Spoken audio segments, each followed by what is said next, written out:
Hello. Hello, Christian, sir. How are you? I'm good. How are you? I am wonderful. Thank you for having me. Hello to all the Proko people. Hello to all Proko guests.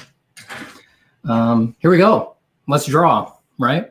Yeah, let's do it. So, Christian, if for any reason you need me to see your face or anything for you to make a point, just let me know so that I can look in the correct area or watch out for you or anything like that. Sounds good. And besides that, I'm very thankful to have you popping me questions and stuff. Absolutely. Well, I am very appreciative of you doing this live stream. I think it's going to be very fun. My pleasure. I'm very happy to be here with Proko and to answer questions and chat with people. Before I start drawing, I wanted to show like a little bit of my thought process and some of the prep that went into this, the very light prep. So I knew going in, I wanted to do like some tree people creature kind of a thing. I've been thinking about that for a while recently, so I thought I'd just keep it on theme so I didn't need to kind of reinvent the wheel. So I did a couple rough sketches on marker paper. These are with Palomino Blackwing pencils. And I was like, all right, I think I need to pick if I want to do like a more noticeably anthropomorphic thing where it has like tree-ish face, branches growing off of it, leaves coming off of it, but also a body, like a humanish body. Or if I wanted to leave that a little bit more up for interpretation and do more like a face embedded in a tree with maybe a sort of implication that it's like a bust, like the rest of the creature continues beyond down that. So I did these two sketches. I didn't wind up liking this one so much. I found like I was leaning into some more typical things. So I decided I'd do something like this, but I thought the face came out too regular. So I wanted to push it more towards like a trollish face, more like this one. So I did that. And then after I ran that diagnostic, I did a little ink sketch here. Flip this to the side. I did a little ink sketch here to think more linearly and just plan like the big shadow shapes that I would want to use for something like this. So I did this with a red fountain pen. This is a Pilot Lucina Agate on marker paper. And then I was like, all right, that's getting a little better. I can imply a little bit of bust. I don't know if we're really going to get down to an area like this today in this live demo. But I liked some of the way that the face was integrating into implications of the trunk. And it felt like it broke a regular human silhouette. Like instead of going with the thin neck, it felt like thick and different. And then I knew I wanted to do it in pencil. So then I just took another sheet of marker paper and did an overlay right over it and said, let's just check that there's actually meat on these bones for doing it in pencil.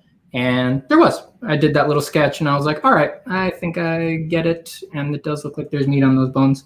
So that's my little plan. I'm going to do something that looks kind of like this, but I'm probably not going to look at this. Like, I don't want to feel married to this. I don't want to feel like I'm recreating that exactly. I want it to be a new drawing so that new, hopefully better things can happen, but just a little bit of prep work up front.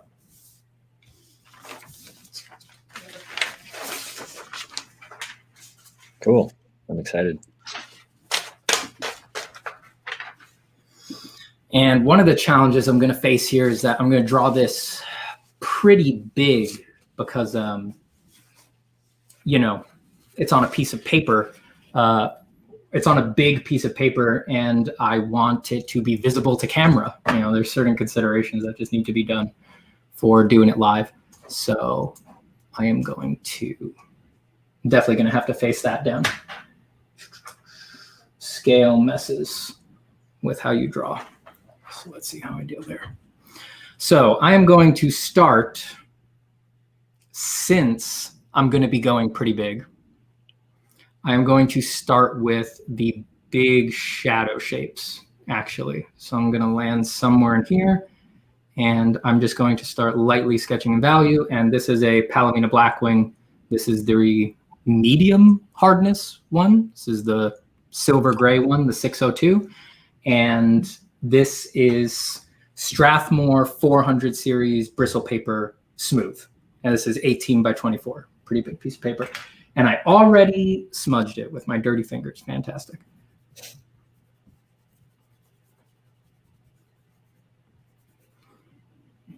Let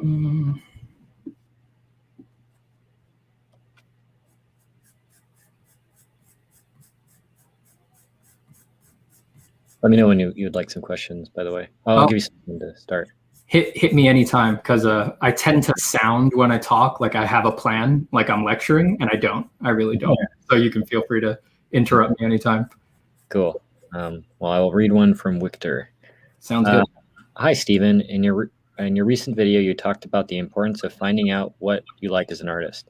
I tried to think about it and figured out that I like organic shapes, graphic look, and I am rather sketch oriented. On the other hand, I'm not much into rendering form/detailed anatomy. My question is, what do I do with that knowledge? I was thinking about choosing an area of study which would allow me to focus on things I like, for example, stylized creature design. Is that something you would advise? I would appreciate any insights on this topic. Thanks. Yeah, thank you for the question. The most important thing is that you took a moment to think about it at all, right? Realistically speaking, any art career is mysterious enough and difficult enough to create and confusing enough to navigate that no one, certainly not I, can like in good conscience tell you like, oh, that's going to work. That's going to be perfect, right? No one's going to be able to do that. You're going to need to get really creative, not just about your art, but about your career, and be ready to sort of determine for yourself what's going to work for you and what isn't going to work for you. So you're on the right track. You started there. And if I can, that disclaimer aside, to give generalized advice without knowing too much about your career, yeah, know you're a sketcher and try to look for something that you can do. Look for an industry that benefits from being a sketcher as opposed to a finisher, right? If you tell me that you're inclined towards creature-focused work and you're an avid sketcher and you're really not supercharged about spending a really long time on things and spending a really long time finishing them, then you could consider trying to make a break into film, right? Film has really, really tight turnarounds for concept work, and people are really looking for raw ideas and iteration. Now, it doesn't mean that it does need to be at a high level, but speed and leaning into speed, instead of being a detriment in film like it can be in other fields, there's other fields that really want you to slow down and think about what you're doing. In film, it can be a big benefit because the turnarounds are just so tight and everything is so fast-paced. But for anyone who's interested in sketching, also think about, open your possibilities in your mind. Would you be interested in being more performative, doing a YouTube, doing something where you document your process, doing something where you draw while people are watching or something like that? That can be really useful for someone who does that. It's a good way to diversify your revenue if you find a way to monetize it, because if you draw really fast but you still do it well, there's going to be some portion of people that are actually interested in like watching that happen. So consider that too. I hope that gives you somewhere to go with that. Nice. Just got a sheet of paper to put under my hand here because I have dirt on my hand from drawing earlier, so I'm already smudging the paper. The forbidden technique. The forbidden technique. I'm going to butcher this guy's name, but I'm going to try my best. I'll let you take the hit. Okay. Hoa Bogo, yeah. Sorry, I'm definitely butchering your name. I bought your course a few days ago. It's been great so far. I don't think I'll ever get over my mortal hatred for blending stumps, but the parts about contrast hierarchy and the compressed values in the light were really helpful. Is there a chance you'll do critiquing, do a video critique? Is there a chance you'll do a video critiquing the assignments of the community in the same way it happens on other Proko courses? Yeah, there's absolutely a possibility of that. We don't have anything solid set up right now, but that possibility is absolutely in the future. You can also consider and keep an eye out for my workshops that I'm running these days as well. I'm running my first one now. I'm running 20 students for a month on the weekends. downloading them with as much information as I can about how to make your own projects and how to improve your skills, and trying to break down barriers as to where people have like blockages that are keeping them from doing real projects and stuff like that. And of course, through all of that, we have critique of all of the technicals and everything that they're doing in their work. So there's absolutely the possibility of me looking at a bunch of the assignments, which for Secrets of Shading is probably going to be a lot of it's going to be a lot of abstract anatomical tentacles, vaguely anatomical tentacles. But if you want even more in-depth help in the future, also watch out for my workshops. I also highly recommend Stephen's YouTube channel. It is all filled with that kind of stuff. I don't know if you do many critiques on there, but lots of cool art tips and stuff. I critique the mind on my YouTube channel. That's what I do. I critique the mind. More existential. The mind is very important to get a grip on in the art journey. It's it's actually 99% of the battle. I'm pretty sure. It sure is. Yeah.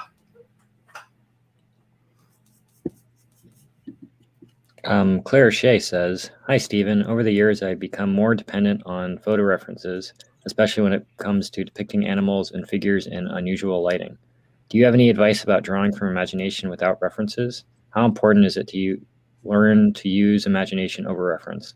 What are some of the benefits, etc.?" Okay, so that's a pretty nuanced and complicated question, I think, especially at this point where we are in the art culture online, for example.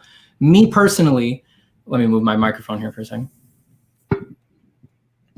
Me personally, I don't believe that anyone needs to learn how to draw from imagination, right? You're perfectly within your rights to just draw from reference forever if that aligns with your goals, right? So drawing from imagination is sort of like a buzzword on the internet right now. It's certainly a buzzword in art education circles. Don't take it for granted that you need to do it, right? You should learn how to draw from imagination if you need it to achieve your particular goals, right? And again, this comes back to the very big idea of, do you know what your goals are with your art, right? If you can be very clear about that, then that's going to advertise to you every second of the day that you work on your art, whether or not you need to work from imagination, right? There's no need to force yourself to work from imagination if you're doing all of these animal drawings and they really are just like real, regular animals. I think if that's really what you're drawing most of the time, yeah, just stick to your references. Like, the beauty and vivaciousness and gorgeousness of real form and real creatures, oh my God, is like, it's more than enough. And it's more than enough to parse without having to sort of be able to summon it up out of nowhere at some point in the process.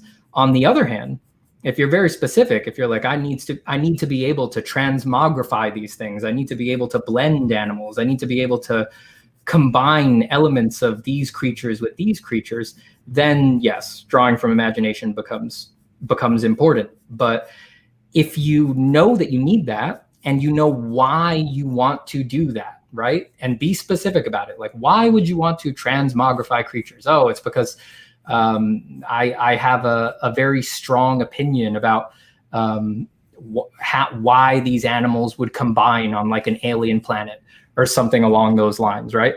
If you have a very strong opinion about that, you're trying to tell a story about how these different ecologies can affect different biologies and all of these fantastical places, then that's going to give you the best starting point for why you would need to do that and then how to do it.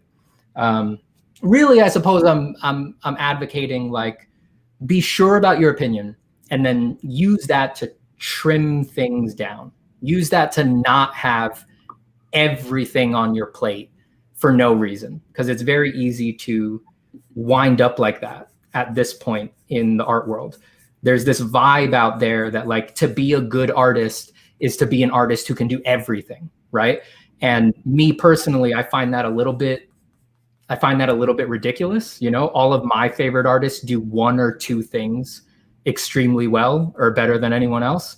I think if you look at your favorite artist, that's likely the same. So I would rather not, I would advise not getting caught up in that sort of habitual like ego struggle, and instead feel comfortable being choosy and knowing who you are and paring things down and just trying to excel at a focus. Well, and I think there's no shame in drawing from reference either. I know plenty of professionals who have built their career off drawing from, you know, reference that they'll painstakingly shoot themselves, and lighting and costumes, and you know, they essentially have built their careers off making the reference, their images, their paintings look better than the references. Yeah, there's absolutely no shame in drawing from reference.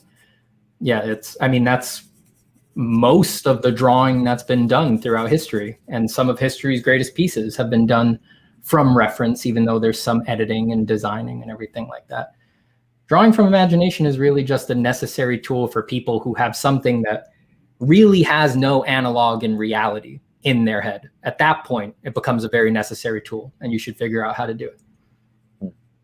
But ironically enough, to do it, that starts with drawing from reference, right? You need to spend a lot of time looking at why things look the way they look, understanding that to some sophisticated degree, and then forming an opinion about what aspects of that, what aspects of reality you want to exaggerate and what aspects of reality you want to pull back. Yeah. Big questions, big questions. The biggest questions. The biggest questions. Stan and I went up to Morgan Weissling's studio with Sean a couple of weeks ago. I don't know if you're familiar with him. I am, yeah. The Western painter. And he has tons of, you know, costumes and historically accurate hats and belt buckles and bandoliers and all that kind of stuff. And yeah, a ton of effort just goes into making it as, you know, as accurate as possible, and trying to get as much of the painting done in the planning stage, photographing and composition, than, you know, in the actual execution of it. Absolutely. Yeah, I think even the idea of just like working from reference is also a little, I think that closes people's minds to, like you said, Christian, like how it's more about planning. It's like, how judiciously are you planning the work that you're doing? Right. Because planning can take on tons of modes that aren't necessarily the traditional, oh, I found a photo and I'm trying to replicate it, right? Once you get into the idea of planning, it's like you could be reading books, you could be making models, you could be doing sculptures, you could be doing visits to museums that will teach you about the subject that you're drawing. I mean, my God, I'm drawing a tree person here, right? Theoretically, if I was an absolute crazy person, I could grow a bonsai tree that looks as close to this as possible and do it over 30 years. And I could say, what? That was all just planning for one picture of a tree person, right? All that stuff is on the table. And it's completely valid. People have done stuff like that. Oh, yeah. Yeah. Oh, yeah. People have done crazier things, that's for sure. Your art. Dan B asks, what type of focus practice do you find best to apply learning to? It's hard to balance the grind with keeping it fun and interesting, or relevant to favorite genres? In particular, what has really helped you with creature design? I think it's a two-parter, right? Yeah,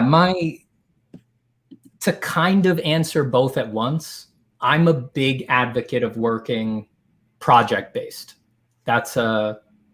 That personally for me is what most people, especially people who are not going to school, that's the big thing that most people in that situation are missing. There's not really, here's the thing, right? Think about the context that you're in. You're on the internet is trying to teach you how to draw. It's a one-way system for the most part. You know, you're watching videos, you're hearing generalized advice that's trying to hit as many people as possible. Just by the nature of that system, most advice in internet learning is going to be based on skill building. It's going to be based on abstract things that can just be said and hopefully you can pick up on. So online art education is unbalanced in that way and tends to miss the importance of project-based work. So that is to say, actually doing creative application. The internet seems to give this impression that that you are supposed to be in an incubation period for some amount of time where you only worry about your skills and you're not supposed to be doing a project, and you push that off until one day you're magically ready to do a project. And that's the big problem, in my opinion. I think that that really holds a lot of students back, because until you've tried it, you really can't imagine the importance of what is there to be learned in actually tackling a project, because that is where your opinions, your design language, your preferences about forms, colors, values, design ideas, it's only in the project world that those things actually manifest. And there's really no hope in hell for skill-based to manifest that for you. So if you feel like you're in a grind, like you feel like you're moving through this thing blind, you feel like you don't know what you're doing, the first thing I would advocate is you're probably in a period where you should do a project, right? And don't get all like, oh, I'm not good enough, or oh, it's going to be a waste of time because it's going to look horrible even if I spend 3 months working on it. One, you're not going to spend 3 months working on it. That's way harder than you think. That's like professional artist stuff, to actually have the vigor and discipline and commitment to spend 3 months working on something. If you could do that, even if it looks terrible, you should pat yourself on the back, and you're absolutely at an advantage if you could do that. But whatever you can do, that's going to remind you what's fun. That's going to remind you what kind of problems you're actually interested in solving. And it's going to get you away from the grind. You're actually going to be being creative. And then it's going to be a beautiful diagnostic tool for you, because as you're doing these creative things, it's going to be reminding you constantly like, oh, you got to keep working on your hands. Oh, you got to keep working on your portraits. Oh, you actually don't have a very strong understanding of how to use values for storytelling and a character design. And then you can just write down all of those things as you do the project and then go learn them. And then it's an actual hit list for improving at the things that you want to be good at, the things you actually care about, instead of just thinking that you're supposed to fulfill some abstract list of abilities and qualifications that will one day make you a good artist, which is probably not going to happen. Well, like you were saying before, I'm the same way. My favorite artists are really, really good at one or two things. Mm-hmm. But, to be completely honest, a lot of them aren't that good at other things. They definitely have their weaknesses, but they embrace their weaknesses. And, yep. They might be really fantastic, amazing illustrators, but they're weak at drawing from their head, and, vice versa, or rendering, or, it all really, Yeah. It's totally natural to have strengths and weaknesses. And we're in this very weird period in art education where, because everything is available, everyone's kind of trying to do the practice as if they were trying to be like the greatest artist who ever lived. And they act like they think they know what that means. And I think that hurts more people than it helps at this point in the art world. Totally natural to have strengths and weaknesses. The hour is yet early, and Stephen the Great rides to Proko land, sharing profound secrets. Hello, old friend. How do you do? Heaven bless me. What a surprise. Who would have thought that my good friend Ahmed Aldoori would join me here on this stream? I probably sound like I'm faking it, but legit, I'm surprised to see you, man. How you doing, buddy? Good. How you doing, man? I'm excellent. I'm drawing a tree person live on the internet. What about you? I was here watching the whole thing. It was beautiful. Oh, that's great. Med, for anyone who doesn't know, but you do know, Med's one of the best artists out there. Oh. He's a great tinkerer with the mind and with the mindset as well. He's inspired me very much throughout my whole career. Very happy to have you drop in, Med. Yeah, for sure. I was gifted this opportunity. I said, of course, I'll do this. Say hello to my friend. And thanks, Christian. Christian, how you doing? Good. How are you, man? I'm great. You. Nice. Yeah, this is a fun little raid. Nice. Yeah. Stephen actually did not know about this. Perfect. Yeah. I didn't, but I always low-key assume that that Ahmed's going to cross paths with me everywhere that I go. Right. Well, I mean, these chance encounters just seem to keep happening whether it's in my content, yours. Yep. I think the universe just keeps bringing us together. Stan! Stan, Hey, man. Guys, what are you doing? how are you, sir? Even Zapata. Is this just a regular Zoom call? It's At this point, I think so. We decided to raid Steven's live stream. Nice. Yeah, Now Stan. everybody's coming I in. didn't expect Stan to join, so now he's here. For Take a seat, Stan. Let's commandeer your whole day. Yeah. What are you doing? What am I doing? I have a meeting right now. Oh, A meeting with us. This meeting. This is your meeting. yeah, it's this one. Yeah. Yeah. Uh-huh. So you rated his live stream. What does that mean? Well, Distracting him, or precisely. I you're know not in the he's same room? You can't like no, put a bag over his head or. no. Or Stephen knows. Unfortunately. Yeah. Well, I was watching and I saw him sharing all these amazing secrets about drawing and art and how to think about your career, and I'm like, enough of this. I need to put a stop to this, and here I am. This nonsense. Yeah. That sounds like the conversations we used to have in college, Med, when we would like sit around at Zanku and be like, how do we keep people from learning all the cool stuff that we know? Let's propagate a conspiracy to make sure that we're the best. Yeah. Is that what we're trying to do? Of course. Yeah, that's why we have all these courses on Proko.com and all these YouTube free contents and stuff. Of course. All these fake courses. Yeah. With fake information. Yeah, we're just misleading people. That's all. Exactly. We make them think there is a secret brush, and they chase that brush their whole life, and here we are benefiting. Well, Lane's brush is the secret brush. It actually is. It's actually It pretty actually good. is. Yeah. Go for it. That's the one. Never look for another one. That one will do it. No. Lovely. All right. Well, we don't have to have my face so big on the screen. This is his show. Let's It went from There you just go. Stephen to 4 people. Nice. Yeah. Wait, when did Ahmed rate it? Like 2 minutes ago. Oh, really? So you came in at like, like the perfect Okay. time. Nice. Yeah. Okay. We'll have a live stream on Monday as well on here. So Yeah. it'll be fun. Oh, mm-hmm. I think I might have- Well, now if you rate it, and I could see it coming a mile away. yeah, it's going to be a little obvious now. I can get somebody else. Yeah. Slide this over. Right on. Well, actually, Stephen, I did have some thoughts and questions I might ask that would be interesting for the audience to hear. Yeah, sure. And we'd also love to have your input on some of the stuff that's being asked in the Proko thread as well. So Well, all the answers I give is the same stuff I learned from you, so really it would be kind of redundant. Yeah, so I think an interesting question could be, well, you and I both went to Art Center College of Design for entertainment design, but you had ventured out and, seeking out the Atelier kind of learning over at Grand Central Academy, very careful studies of observation, plumb lines, all this stuff.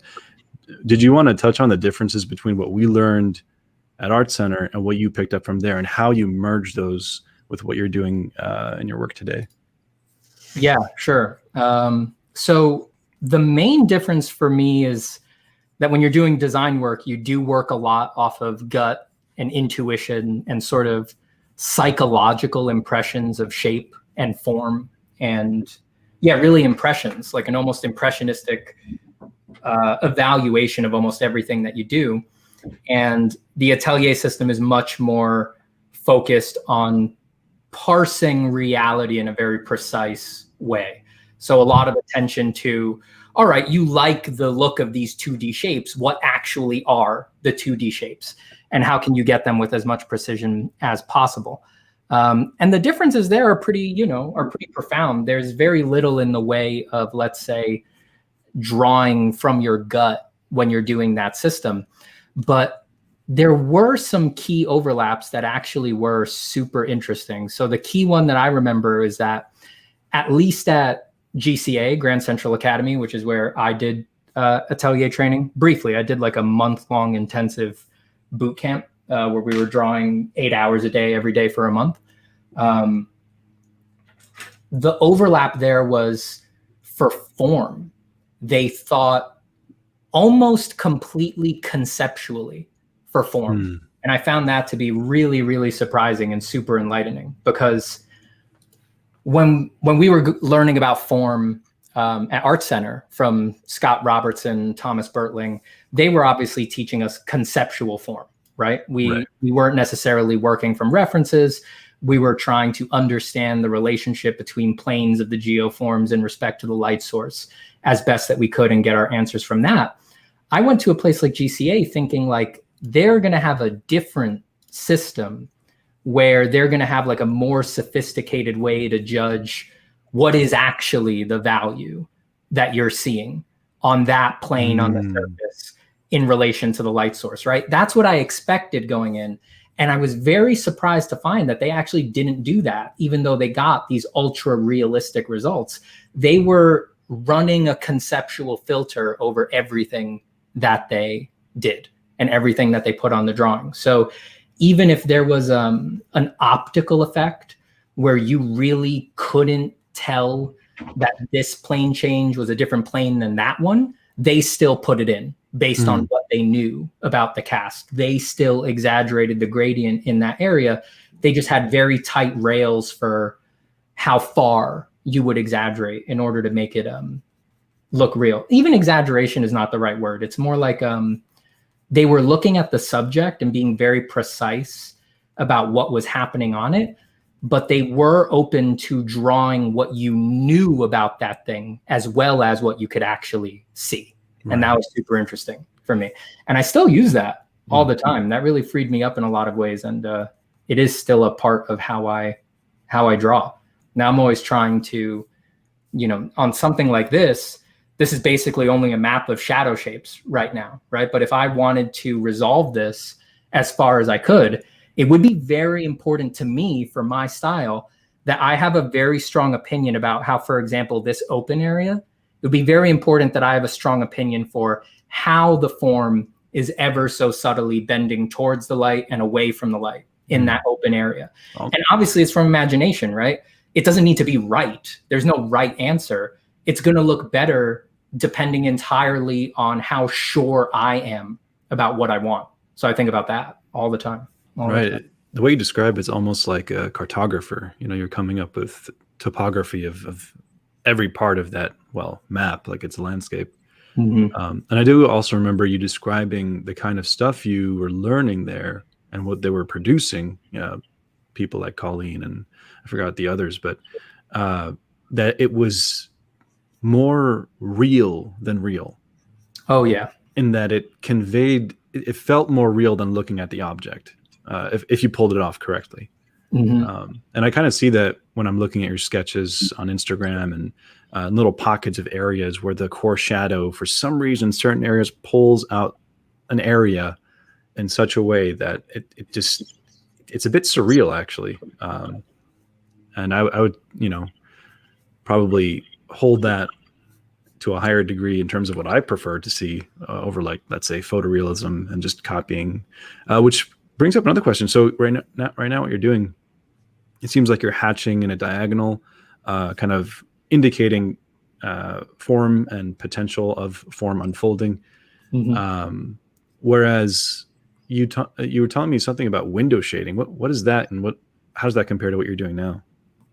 So window shading is a technique that they used in academic painting back in the day. Not everyone back then painted this way, I don't think, but it was a very common method where, because you had prepared very studiously and you had done studies or you had an excellent reference, they would, in paint, they would have a drawing, a sketch, some sort of very basic scaffold for what they were going to paint. And then in order to render beautifully, they would just start on one side of the form and finish it as they went. Like a printer. Yeah, and do it like a printer. Now, that doesn't mean that there weren't other people in those systems who weren't painting more impressionistically, right? Trying to lay flat shapes, trying to evaluate off of them each other, and trying to go from big to small. But window shading has the very strong benefit of making it easier to get on the form. That is to say, enter a mindset while you're rendering where it feels like you are actually carving a real object as you shade the drawing, right? You stop thinking about what the shape is. You stop thinking about that you're laying down hatch marks or having any of these really weird aesthetic considerations about, is that a good hatch mark? Is that a bad hatch mark? It's like you forget about that. And you're just like, is the plane going deeper into the page? Is it coming towards me on the page? Is it rounding? Is it sharp? And ideally, it literally actually feels that way while you do the drawing.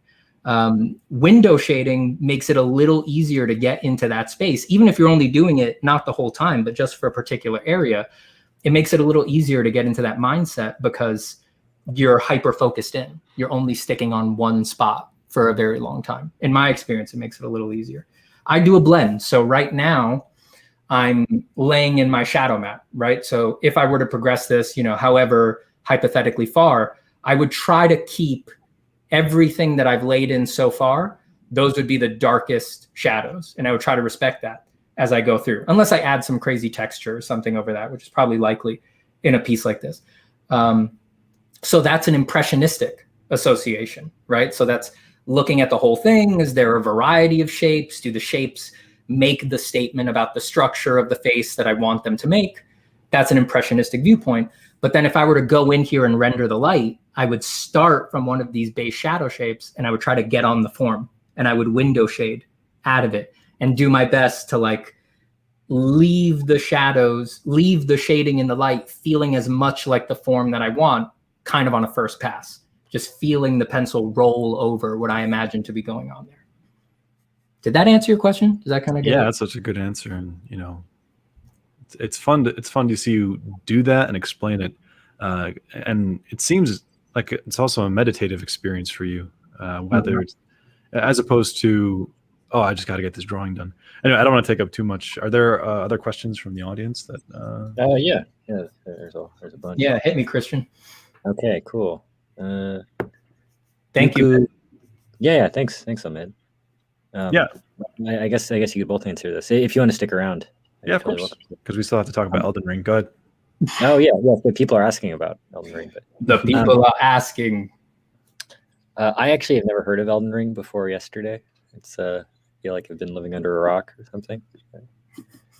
Okay, Uku Kivisild says, "Hi Stephen, I draw for fun and don't plan to do it for money, but recently I've gotten into learning and improving that I don't draw for fun, but I still have fun practicing. Is this wrong? Do I need to have my own project? I don't have enough time to commit really to both practice and play. Also, I have anxiety because I'm 24, started to learn in January, and I want to get good before I have kids. I'm scared." Yeah, no, there's nothing wrong with whatever you want to do in art, right? Art is structureless, vast, utterly personal. And on the deepest level, it has absolutely nothing to do with what anybody or any other system thinks about your art or you, right? So if you know you're a hobbyist and you're not concerned with trying to make art into a career and you just want to draw for joy, what could be better than that? And honestly, whatever would take you away from that, like what more a malicious thing in this world could you ask for if you know that what you want is to just be free and be drawing the things that you want to draw whenever you feel like it and whenever you're ready and whenever you really want to do it, right? There's no more pure and beautiful thing in this world, probably. So don't let the vibes that happen online where there's like this overstatement of improvement being super important or, the extension of the Western mindset that productivity is everything. So it's like, well, if you love doing it, obviously you need to get better at it, right? Says who? Says who? Why? Where's the PDF on why I need to do that? No one does. No one does. Don't let the vibes, the thoughtless vibes that people are throwing out there on the internet, don't let them tell you what you're going to do. Don't let those abstract things be your master. Be your own master. Don't let yourself be enslaved by these shackles that somebody just left out there in the digital world. Because people can let those things stay with them forever, for years. No, insist. Know what you want. Know yourself. You feel peaceful? Drawing helps you absolve your anxiety. Why do you need to add anything else to that if you don't want to? I think you should just follow your heart, be as happy and free as you would like. And if the practice, if your art itself, if your practice comes around to you one day and says, you know what, there is more for us. There's something we want. There's something that you and I, the practice, we together, we want that, excluding everybody else and their opinions, then you go on and you add something else. But it all starts from within. It all starts from within. Amen, brother. I also think he's very young too. I mean, also you can get good at art while having kids, you know. It's as long as you do it, as long as you're in it for the long haul and you're authentically doing it, you know, you can become as good as you want depending on, you know, in 30 or 40 or 50 years, you know. There's always going to be some young kid that's a lot better than you, but you know, you're not doing it for them or to impress anyone else. You're doing it for yourself fundamentally. So. Yeah, and art's way longer a haul than most people think, I believe. So yeah, and if I could add, you know, in the question I had mentioned anxiety, wanting to, I get the the impression that they want to quote unquote make it before, you know, a certain time and before they have kids, and I totally understand that. But regarding the anxiety and all these thoughts and stress, I highly recommend, well, journaling and therapy. And it's helped me so much to kind of increase my own self-awareness of why I feel anxiety, why I felt this way, why I feel behind, and oftentimes all of these things come from the landmines that were set in our path as we came into this world, whether it's bullies in our life or culture or parents or school systems, whatever it might be. I think each one should be addressed, as Stephen said, by mastering each, I guess, node, like be your own master rather than letting those, let's say, mini traumas throughout your life define what you think you're supposed to do by a certain time, blah, blah, blah. So yeah, that would be my input on that. Yes, sir. Yes, sir. Sorry, go ahead. No, keep going, Christian, please. I was going to move on to the next question. If you had anything to add, feel free. Magna PG says, big fan here. Let's go with the classic question. You have some breathtaking creatures. If I have to give you, if I give you to choose between Belial, Fallen, and the Sword of Michael, which one would you kiss, marry, kill? Left from the other side of the shore of the big puddle. What were the three options? It was Belial, Sword of Michael, and what was the third? Fallen. Fallen. All right. I'd marry Fallen. I'd kiss Belial, and I'd kill Sword of Michael. That would be my choice. What are these references from? Those are my drawings, actually. Oh, yeah. I don't look at your art. So that's all right. I don't look at yours either. So perfect. Love you, buddy. I love how you guys went from praising each other in the very beginning to. No, I love your art. I just don't read everything you write. Ned and I have a very sophisticated relationship. There's a lot of nuance there. Check out our podcast on Proko. No, it wasn't a podcast. It was our judgment on the contestants of our contest. Yeah. Very on brand for us to tell everybody in the world, like, chill, don't worry about it. And then, all right, let's judge you. And then talk about aliens and UFOs. Okay. Yeah. Go on. Very on brand. All right, Christian, more questions? Let's see. Here's a short one. Biban asks, hi, Stephen, what would be a simple practical exercise to do that exercises creature design or design in general? Well, design in general is really tough. So I'll focus on how to maybe improve your creatures. I like to save a lot of photos of moments of form that I love on living things. So like a blue ribbon show pig, like the way that their brow fat falls over their eyes and like makes them look super squinted all the time and they can't see, or the feet on a flamingo, or like all sorts of weird, too soft, smooth, deep sea fish and things like that. I have tons of photos saved of things like that. And I'll save them for whether they're overall very beautiful for me, or if there's just like one tiny moment on that creature that I love. Like I said, with the pigs, it's like, it's the eyes. That's what I really, really love. And what I'll do is I'll just click through them a lot of the time. I'll just sit there and I'll click through this little museum of beautiful forms, and I'll let them sort of interact with each other in my mind, like percolate and sort of have a conversation with each other. And a lot of the times, eventually that'll produce like a flash where I'm like, wouldn't it be interesting if that kind of a form was occurring on this part of the body of such and such kind of a thing? And that really, I find that stuff very inspiring. If you've never tried something like that, I would open yourself up to it. But again, so much of this comes down to, I know I can give myself that exercise because I know what I like about designs, right? It's not about what other people like about designs for me. I can give myself that exercise because I know I love form, and I know I love these kinds of forms, these specific weird little forms. It's not like it was easy for me to get to that, right? I had to ask myself the question of what the heck I actually like for years to arrive at that answer. And the beautiful thing about arriving at that answer is that it clarifies everything, right? Once you actually find one that really feels like you, it really does clarify so much. And I can run everything through that filter, and it gives me a multitude of ways to practice. It gives me a multitude of ways to interact with my references, because I'm not necessarily looking at them for everything. I'm looking at them for form. I'm trying to understand them for form. So I guess this answer got more meta than intended, but simple exercise. It's like, try writing down what you actually like.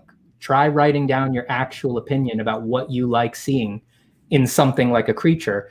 And then here's the thing. A lot of the times when you hear that, people are like, oh yeah, that seems like a good idea. Yeah, you should write it down.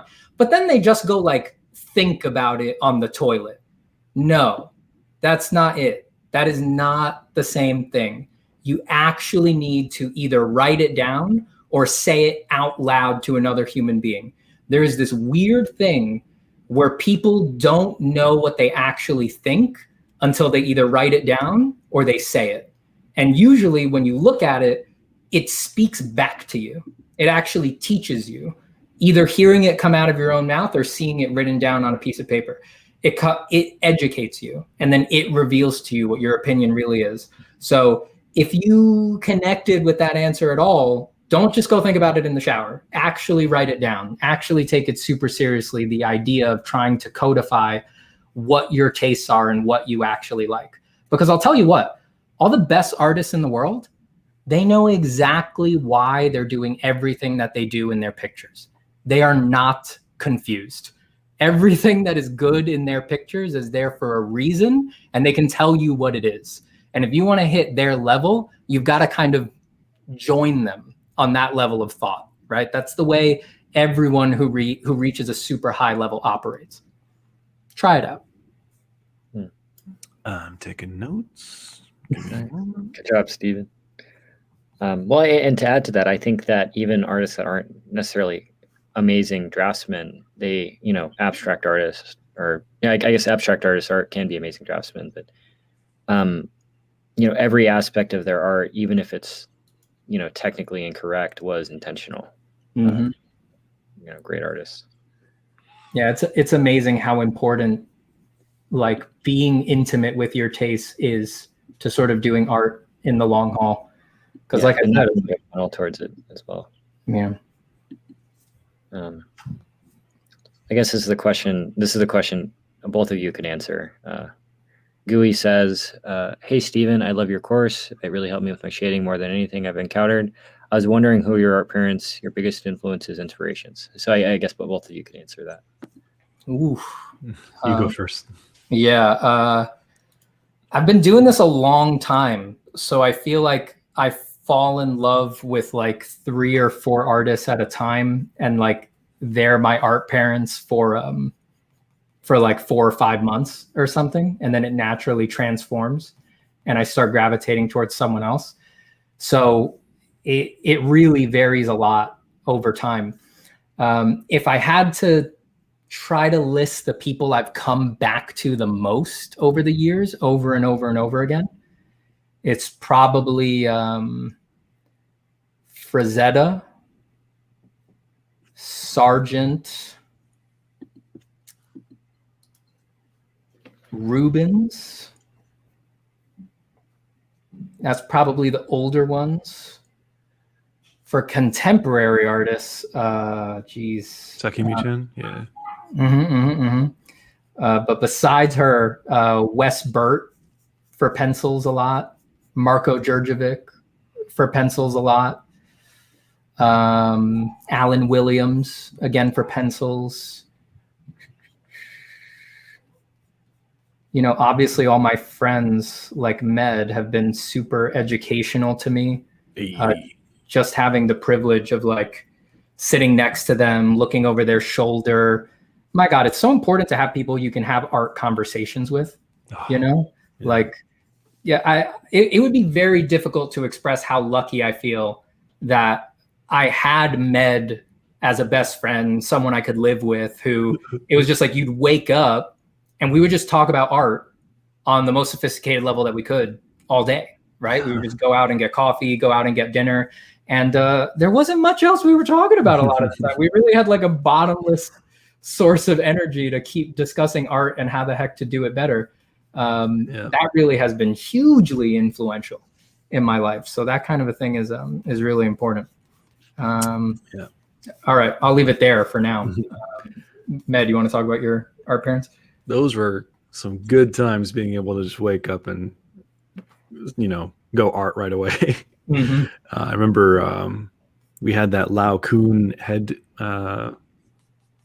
sculpture copy, and you would just like point to things like, look at this, look at the beard, look how it's sculpted, look at the form and the bounce side, and that would spur into like, you know, 2 hours later we're just like, hey, we should probably get food. But my art parents, it depends on the chapters of my life. So during middle school, high school, comic book artists, we had J. Scott Campbell, Joe Mad, Michael Turner as the main ones. And then as I got older, I was introduced to Craig Mullins, Jamie Jones for digital painting, which led me to, as you mentioned, John Singer Sargent, Soroya, you know, Zorn, to like study their brushwork, and of course Leyendecker. But in the same way you framed it, who do I keep going back to the most, or at least when I was learning? Definitely Mullins, Ian McCaig, Luke Hollis for pencils. Also Ian McCaig for pencils, but Ian McCaig mostly just for his, you know, presence, you know, in the way he like kind of how he do. Yeah, definitely. Those are the top ones. I share a lot of those too. They just didn't really come to mind in that moment, in the spur of the moment. I feel like that's the way it works. It's like everyone has tons of art parents, and so I always forget names. Well, it's interesting. Like you could point to different things that I know, and I could say, "Oh yeah, I learned this from fill in the blank." Like when it comes to understanding. Sorry, pencil sharpener. My bad, everybody. That's okay. Form or core shadows. Stephen had pointed me to Charles Barg and those Charles Barg plates, and just doing a couple studies of those, just they clicked for me. I'm like, oh right, this is all the information you need to really communicate form. Everything else is just additional. And then you look at Steve Houston doing that beautifully. So it's a hodgepodge, but there are a couple main ones. Yeah. Right. I think everyone would say Bridgman. Or Loomis at one point as well. Yeah, you forget about them because we spend so much time studying them. But I think I've I've copied all of Figure Drawing for All It's Worth by Loomis. I think I've copied every drawing in it at least twice. And I had a compilation book, Bridgman's Complete Life Drawing. That was like all 5 of his big books all together. I copied that whole thing from cover to cover. So it'd be very weird to not include them as an art parent.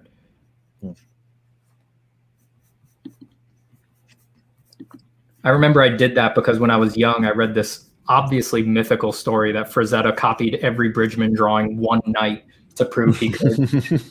And then as an adult, I was like, of course that didn't happen. Why did I think that happened and that you needed to do that? Like, what?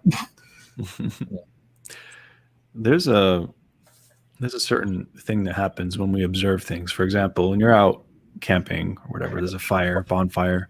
There's something mesmerizing about that. That's a sort of, you can't really grasp it. It's just happening almost randomly. Well, yeah. And it has this otherworldly effect.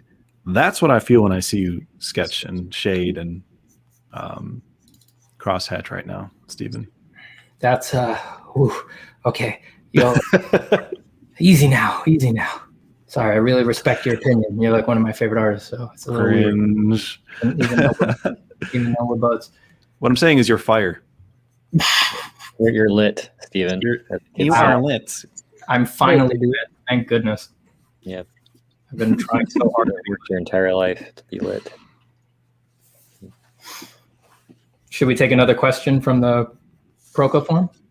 Yeah. Give me a second to. Are the questions only from that proko.com/525? Yeah. We're only taking questions from there right now. I'll take a second to plug. Go check out Secrets of Shading if you want to learn how I do this. Basically everything that I know about how to do this is in Secrets of Shading. There's a link on proko.com/525 and it's 25% off today. Wow, that's great. And wow. Ahmed has a color course, skin tone thing. I have a thing on there. Yeah. Very cool. Mitchell Bell says, "Hey, Stephen, as a new artist here, would you say YouTube is a good idea early on or wait until my skills improve?" I'm a little biased towards YouTube. Like I'm positively biased towards YouTube because I found that it is a much better platform for the kind of work that I like to do. And I've had more success on it than I have on other social media. So I think you really need to assess it off of what you like to do, what your strengths are. Like for me, like if you're going to show your journey as you start improving, YouTube is probably a good idea. A lot of people have had success with that. But if you're going to do that, you've got to be really comfortable sort of sharing your personality and showing what kind of person you are and expressing if you're having a lot of difficulty with your practice at the time, if you're finding it's flowing, if you're pumped. Like usually you're going to find YouTube aligns with you if you are the kind of person who's willing to do that.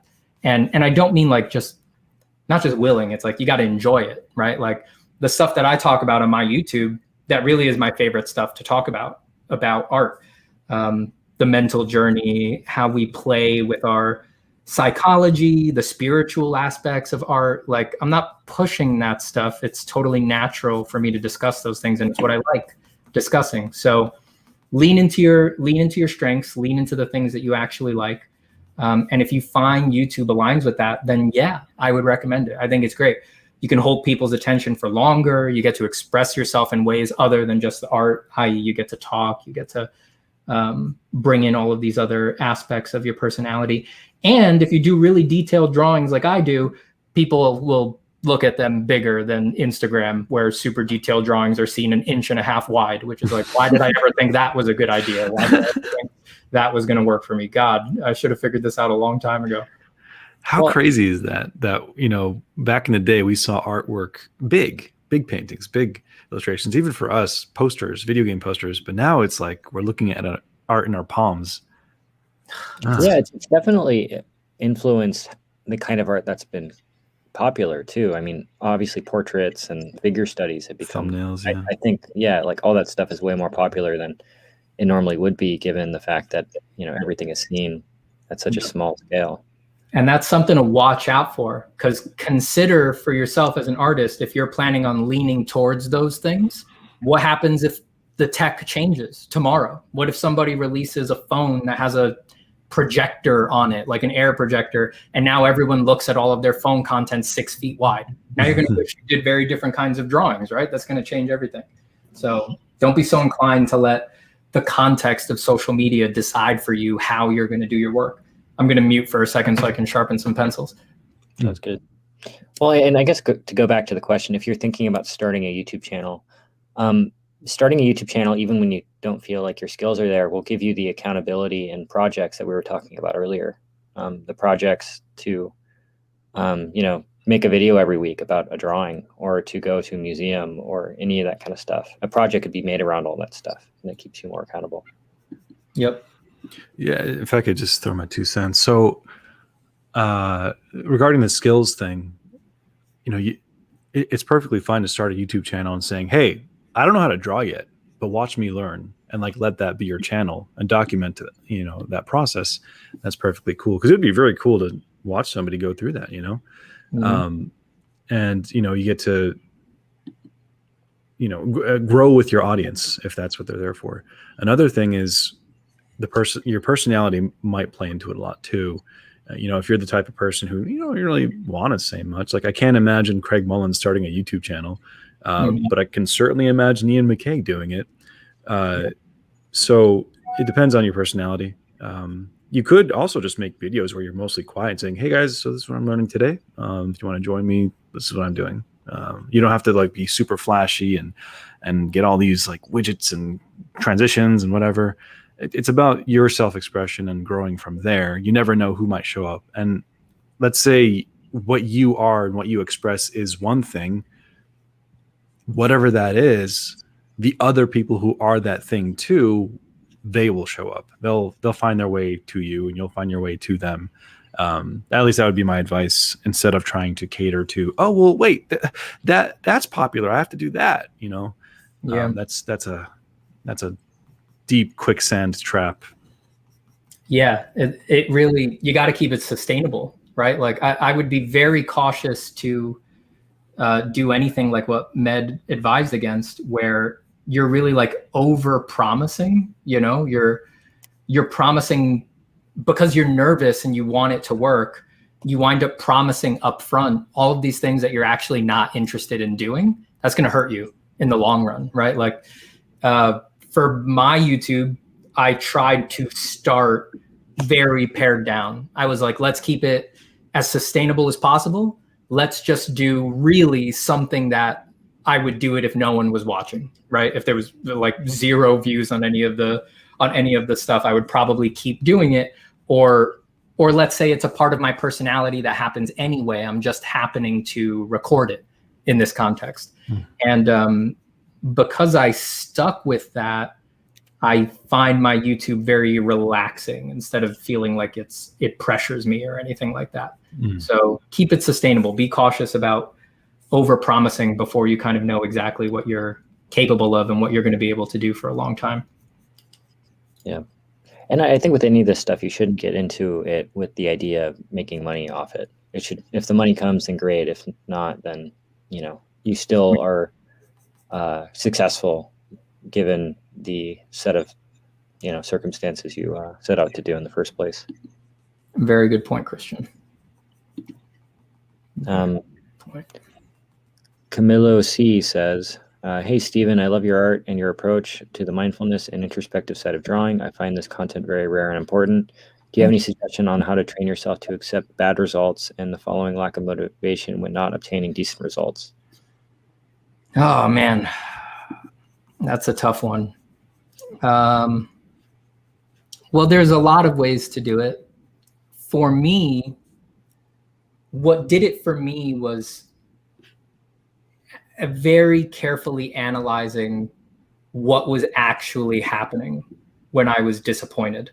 So that requires no small amount of mindfulness, right? Like you need some ability to, when you're suffering from that, you need some ability to actually sit with it, right? You need it to not make you run away. You need it to not make you want to pretend this isn't happening and sort of go do something else or blame someone else or anything like that.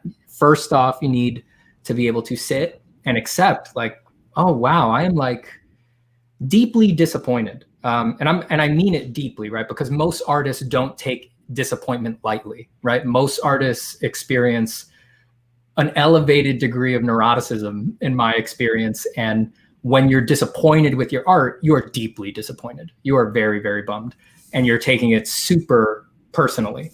So sit with it, accept that you're disappointed, and look at who is disappointed, right? All right, you know what? I'm not going to resist here leaning into the weirdness, right? Because as far as I'm concerned, there's no way to actually discuss this aspect of the art journey without getting down to ground floor stuff. So who is disappointed when you're disappointed, right? When you're looking at your art and you think, this isn't me, this isn't where I'm supposed to be in the journey, or I'm supposed to be better by now because I did this, this, this, and this, right? You start making all of these assumptions. You start weaving this narrative about who you are, what you're doing, where you are in this process. Most of the time, this is all based on zero information, right? Occasionally, it's based on the thoughtless words of someone who doesn't have your best interest in mind or something like that, right? And look at it. Actually look at the narrative and ask yourself where it's coming from, where you got that info, and who exactly is it landing on, right? Like, where is this solid, real self who is failing here? Because that doesn't exist, right? You are a process, right? You're not a rock in the river that is being worn down over the years by this flowing current. You are the river, right? And the river whirls, it changes. One day it's calm, the other day it's very tumultuous. People gaze at the river and think that it's wonderful some days, and then other people need to cross the river and they hate it for being there, right? That's what people are. They're this ever-changing, very mysterious, ethereal thing. And honestly, the idea that you really know what you did wrong and what you should be disappointed in is, like, ironically enough, the height of arrogance, you know? Like, you're just doing your best, right? You're just doing your best from moment to moment. And no one knows how long this is supposed to take. No one knows when you're supposed to succeed. And honestly, and I know this is dangerous coming from an art teacher, right? But no one knows how to actually get better at this for sure, right? People seem to be able to get better doing everything and nothing, right? So all of this is way more up for grabs than people are generally inclined to discuss. So if that all sounds confusing, good. Accept that it's confusing. And instead of ignoring that, remember that when you're disappointed and use it as a cue to be like, I don't have to be so sure, right? I can look back on this in 6 months and realize that I was exactly where I needed to be, right? Instead of having this short view, look long and don't be so certain that you know whether you're messing up or not.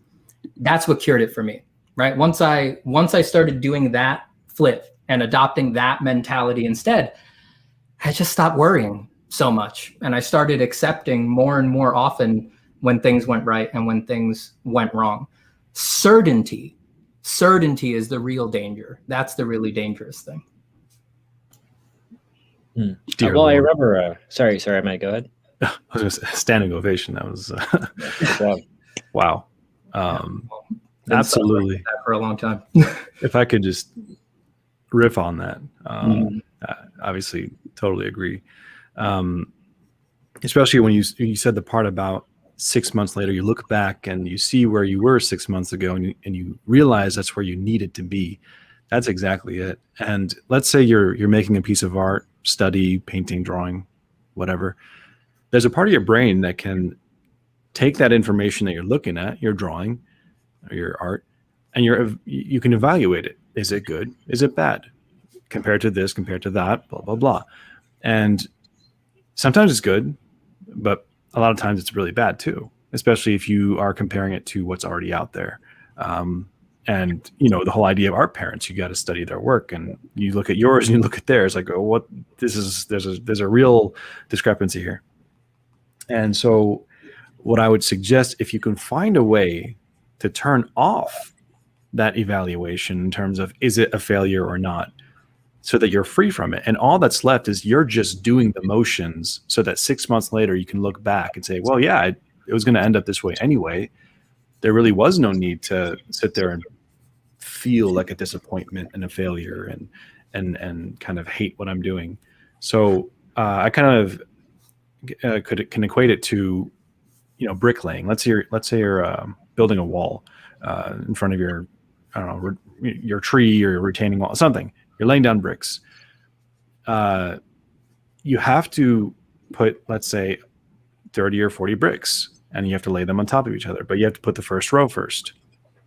If you put the first brick down and you start freaking out and saying, no, it's not perfect, it's not the right color, I don't like it, the texture's wrong, I didn't use the right tools, blah, blah, blah, it's not as good as that brick over there that the other person put down, you'll forever feel anxiety and stress with every single brick you lay down. But if instead you lay down the first brick, you know, as competently as you can, you don't want to just throw it down, and then the next one, and then the next one, and you get as many layers as you can up, and now you have a wall to look at. Now you can say, oh, well, that's me. All the bricks that I've laid down sort of have, you know, a better quality towards the end, but I had to lay down the first few rows and let them be as bad as they needed to be to get to where I am now. But the key thing is there is, if you go back to your first few bricks and if you were to do it again, if you hyper focus on perfecting those and then letting the disappointment wash over you, you'll never get to those higher layers. So I'd say find a way to turn that evaluation off so that you can really dive in and do the work, action over time, 6 months, 1 year, 10 years, however long it takes. Right. Well, and to add to that, I remember I was sitting at the Met with Stephen, and I asked him kind of a similar question, and he said to throw away the highs with the lows. So whenever you do a great painting, you know, it's not like you're finished. You know, you kind of have to expect that, you know, you are going to probably do a bad painting at some point in the future. And the fact that you've done something great is not indicative of your skills. You know, you're going to have highs and lows. Mm-hmm. And the benefit of that is when you do have a low, you are also aware that you're going to do something that you're proud of in the future again.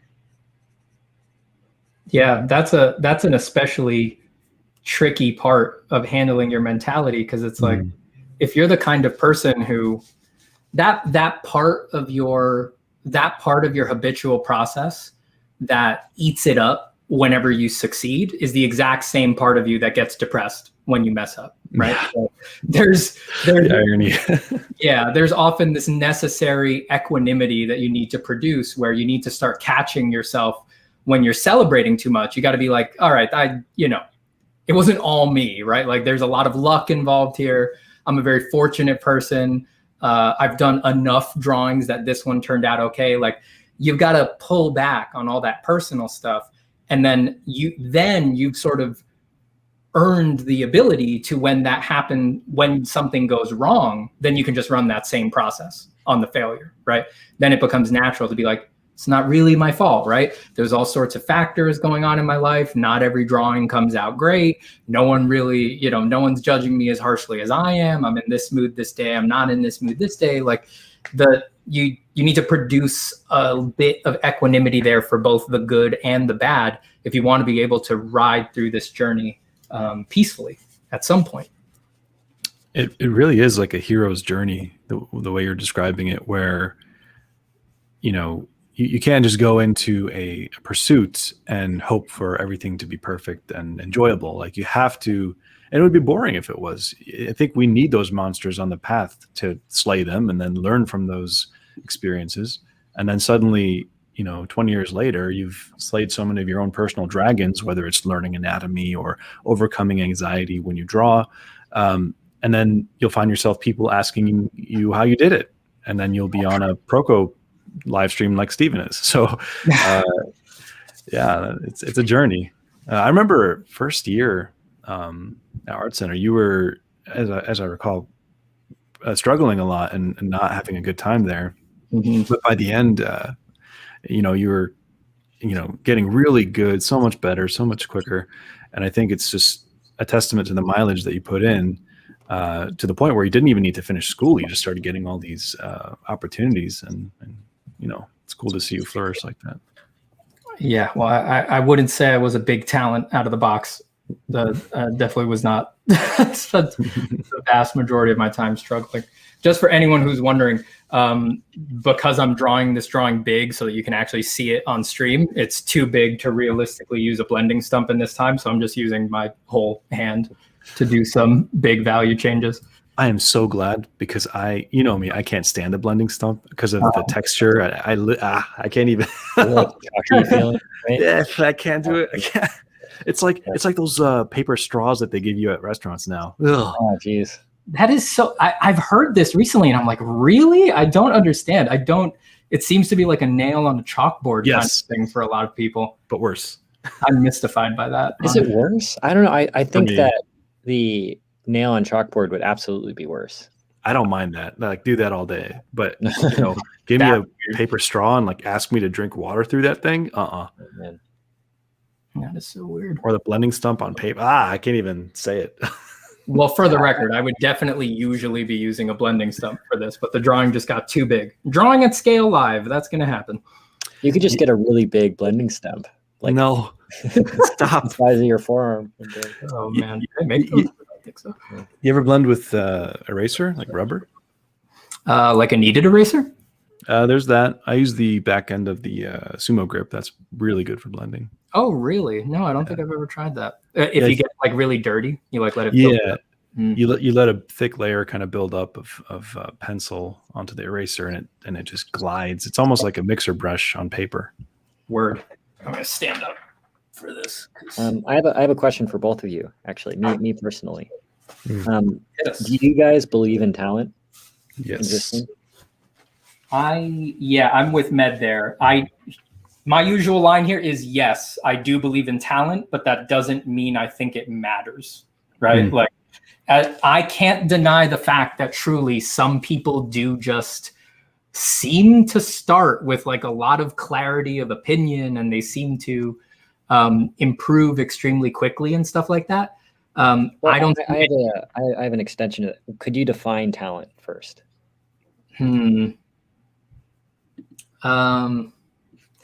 To me, if talent is anything, it's like what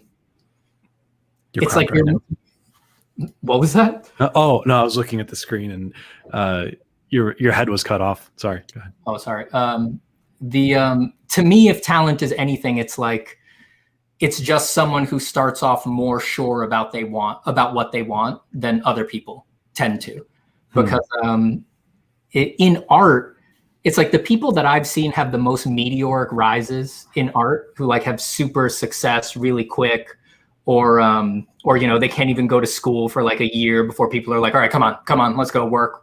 How much money do you need? All of those people, the thing that I see in common with them is that they just always knew what they were looking for, right away. They knew what they wanted out of their art. I'm not going to use the word style. I wouldn't say that they knew their style. It's they knew color was paramount, or they knew design was paramount, or they knew value was paramount for them. And they were never confused. They just leaned into it. And that's a superpower for an artist, because there's way too much to learn. So if you just have this intuitive certainty about what you want out of your art, to me, that basically amounts to talent, because you get to, if you're just going to learn everything, at least 85% of what you learn, you're never going to use. It's never going to wind up going towards sort of the thing that you actually do day to day, your bread and butter. So I'm sure talent could be a lot of things, but to me, that has always stood out as extremely conspicuous, because a lot of artists are utterly the opposite. They can go years and years and years never having a formed opinion about what they actually like. And that holds people back a lot. I'd have a slightly different perspective on talent, in that I agree with what you're saying. You know, like that kind of certainty and clarity is almost like they're seeing the matrix code, you know, and they're just reaching in and, you know, manipulating it at will. The way I see it though is, you know, some people just have natural affinity really young or early in their life for a skill, whether it's sports, music, you know, seeing the musical notes as they're playing, or being able to notice things about light and color that other people don't. I think that happens, you know, and you have the Mozarts in the world, and granted they had opportunity for those things to flourish. And we don't know how many talented people just never got a chance to do anything. But I think there is an inherent thing that people are born with. But, you know, somebody with talent who doesn't work hard won't really get very far.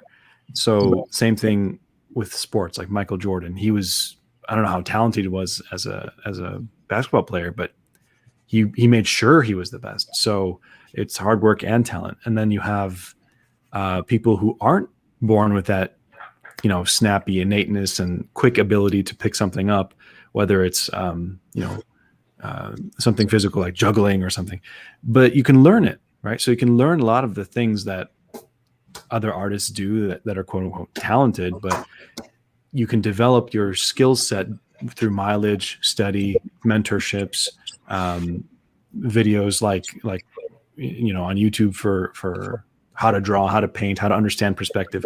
So it's like a skill tree in a video game. You know, there's all these different nodes. And you have like we'll say like you have to choose where you put your skill points. And as you do that, you kind of focus this area, then that area, and you build up that skill tree. Now, for some people, the skills tree is almost at a head start. But again, that doesn't mean that invalidates everyone else. So it is real, but it, like Stephen said, it actually doesn't matter. Just keep going anyway. Well, and you can go down the list of, you know, very successful actors or musicians or artists that started in, you know, their 30s or 40s. You know, it's talent. Yeah, it's way more about what you have to say and how successful you are at saying it, rather than, you know, your talent or whatever that means. Yeah, and it's always annoying, like, hearing that compliment of oh my god, you're so talented. Like, okay, like, just chill. I just want to make my art, and you know, I can barely draw a stick figure. Go ahead. Also, if you're the kind of person who, like, you need the growth mindset to be real for you to do this, you just have like this, you as a person, you have to live in a world where talent doesn't exist and it's all about hard work, then okay, just do it. Just shut up and do the work. Yeah. Stop thinking about talent. Like, it doesn't matter. It really doesn't matter. I feel like because we're social creatures, it feels like it matters more than it actually does, because you feel like you're competing. But it's not a zero-sum game. Like, the pie is like the ocean, and everybody has an opportunity to take from it or contribute to it. You know, it's not like there's only one spotlight ever, and it's only on, let's say, that one talented person. And Modern Day James is here in the chat, and he says, came for Steve, and now I got to listen to Med again. Oh, gosh. How dare you? Guards, remove him. Hello, James. Don't make the guards remove him. Come on. He can stay this time. Show mercy on the poor fools. All right, Christian, another question? Should we take another question? Yes. I could take one more, then I have to head out. All good. Sounds good, bud. This is a short one. Why is everyone so obsessed with Strathmore paper? Have you ever used the tone paper or gray paper? Thank you. I don't know why everyone's so obsessed. It's probably some sort of like past life regression thing where, like, we were all killed by Strathmore paper in a previous life and now we remember it and we can't let it go. But besides that, I don't know. I've used all sorts of papers over the years. I've been using Strathmore for the kinds of drawings I like to do recently for a while. But I'm sure it's just a fad. I'm sure I'll switch to something else when I find something I'd rather, just some particular technique or something that I'd like to do. But I like it because it's accessible and it takes a beating. That's the main thing that I like about it. It's smooth enough for the stuff that I want to do, but the main thing that I like about it is that I can erase like crazy on it or smudge with my whole hand. And after I do that, it still just feels like brand new under the pencil. It doesn't like flatten the grain or anything like that. So that's why I like it. It's your drawing is starting to look really, really great, man. That you set up all those hatches for the form indication, and then you smudged it, and now it's just like coming out at us like this lovely illusion of reality. Oh, kind of scared. That's good. That's good. Yeah, if I could advocate for anything in your drawings, it's like be willing to beat them up. Like I did a lot of work there for like an hour and a half before I just started like rubbing it with my whole fist. Those kinds of general moves, they tend to look better if there's already a lot of information under there when you do that. So don't be afraid. Like don't treat your drawings like they're the most precious things and they can't get punished every now and then. They need to be beaten into submission occasionally. Will we be getting a Stephen Zapata art book volume 2? Because I know you did a little sketchbook as an experiment, but Book of Trees and Demons, please. Oh, sure, I'd love to. Yes, I do definitely want to do more printed material. I love showing the drawings on an actual piece of paper, even if it's just a print. I do think that that's where they feel most like themselves, so that will happen. Well, we do have plans on publishing art books at some point, so maybe. Oh, very convenient. Very convenient. You heard that 3D total? Okay, well, I do have to hop out. It has been a pleasure. Thank you for coming, Ed. This was great. It's been a pleasure, and thanks to the audience, and thanks Christian and John and all the people behind the scenes that the audience just doesn't know about. Thanks to everybody and Stan. So I'll see you guys actually Monday. I'll be here. Cool. Sounds good, Ed. I'll talk to you soon, bud. All right. Cool. Yeah. Bye, Ahmed. Goodbye, everyone. Bye. Love that guy. Yeah, he's the best. All right. Should we take more questions? Keep going. Yes. How are you, Christian? Are you tired? Do you feel vigorous? No, I feel great. I feel like I could go for another 36 hours easily. Beautiful. Yeah, minimum. At minimum. Anything less, I would probably, I don't know. I don't know what would happen. I don't know if I want to find out. So this is. I'm curious what your response to this question is going to be. So I'm going to ask it. Hit me. Evelyn asks, kind of a bold question. Sorry, but I'm wondering for a while: is it possible to become stinking rich as an artist? If yes, what type of artist would you be? What kind of artist would I be? Does she mean what kind of artist would I try to be if my goal was to become stinking rich? Yes. Well, yeah. I guess the question is, is it possible to become stinking rich as an artist? It is possible. Of course, it's possible. It is very uncommon. The art industries are mostly passion industries, so that keeps prices down. And artists seem to suffer from a debilitating lack of self-esteem, which makes them charge too little for their work, or they're very bad at negotiating salaries and such. So it is very difficult, but it is, of course, possible. You just mostly see it in things like the fine art world and things like that. If you wanted to be a stinking rich artist, as weird as this sounds, I actually wouldn't worry so much about the art. I would try to become the most interesting person you could be. People don't, okay, first off, if you want to be stinking rich, your market has to be regular people, not other artists, right? And other artists are the only other people who care about skill. Regular people do not care about skill. Regular people cannot tell the difference between Craig Mullins and someone who has been painting for 3 years, right? So regular people really do not care. And the differences in skill, they have a very hard time mapping them and grokking them and trying to evaluate who's more skillful or anything like that. Regular people, who are the people who have the money, non-artists, right, consumers of art, they are the people who, they connect with content. They connect with what you're actually doing, what you're actually making. or the way that you're presenting it. That is to say, your personality, right? In sort of like a Bob Ross sort of a capacity or something like that. So if you wanted to be stinking rich as an artist, I would prioritize making yourself the most interesting person that you could. And then that would either, you know, if you were super interesting, you're probably more likely to write a super interesting book, right? Something like that. And then that would be your gateway to being stinking rich. Or you can present the art in a very interesting way online or something like that. And then that would be your gateway to being stinking rich. But well, I feel like it's a strange question to ask because it defeats the purpose of art for a lot of people in the first place. You know, it's like I would never do it, but just to answer the question on its own merits, you know? Right. Yeah.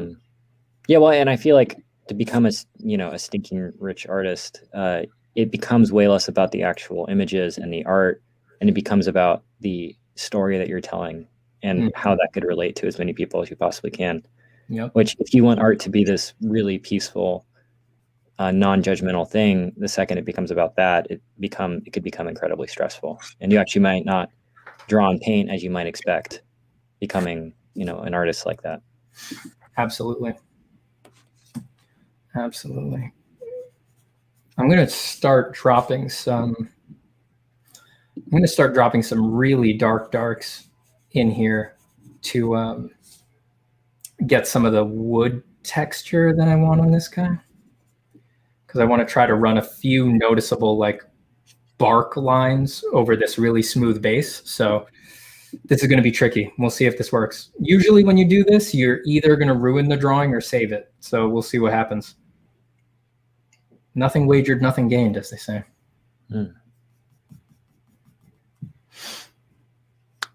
Let me know when you're up for another question.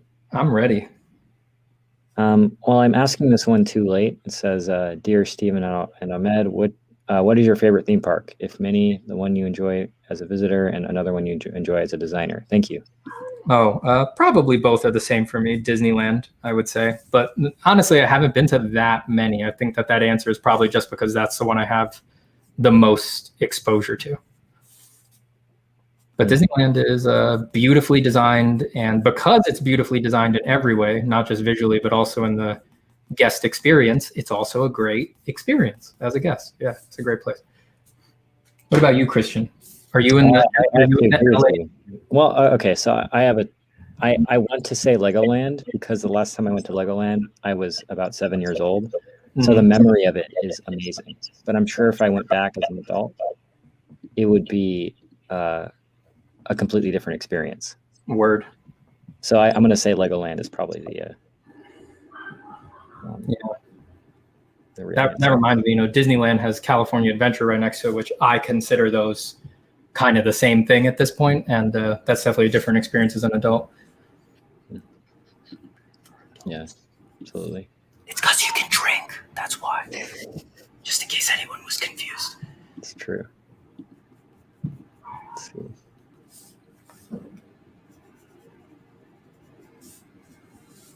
All right, okay. I just got to stop being scared and get.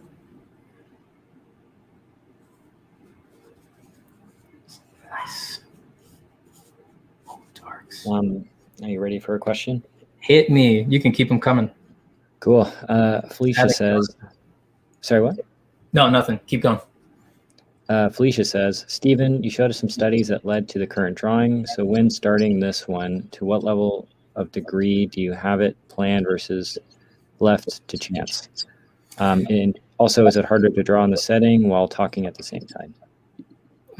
Yeah, it's always a little harder to talk while drawing, but I've also been doing it for a long time, so it's probably easier. It does get better with practice. It's easier for me than it would be for someone who's trying to do it the first time, for sure. But yeah, it's a little bit harder, but it's also fun. I have a lot of fun doing stuff like this. How much of it is planned? Yeah, in case anyone didn't see, these are behind me. So I wasn't looking at these, but I knew that I wanted to do some sort of tree people, right? So I looked at more anthropomorphic, more just a face inside of a tree. I liked something like this, but it was too regular human looking. So I did more sketches. I did this pen sketch to sort of get a linear arrangement. And then I went right over that with an overlay to see how I felt about actually doing that idea in pencil. But I have not been looking at these while I've been drawing. I find drawings come out better if I'm not thinking about recreating some past success. I would rather just do the drawing on its own terms and try to make that drawing better. So you can see this one's quite different from the one that's in that sketch. They have a different value range. The shadows are being handled in a different way. They're very different drawings.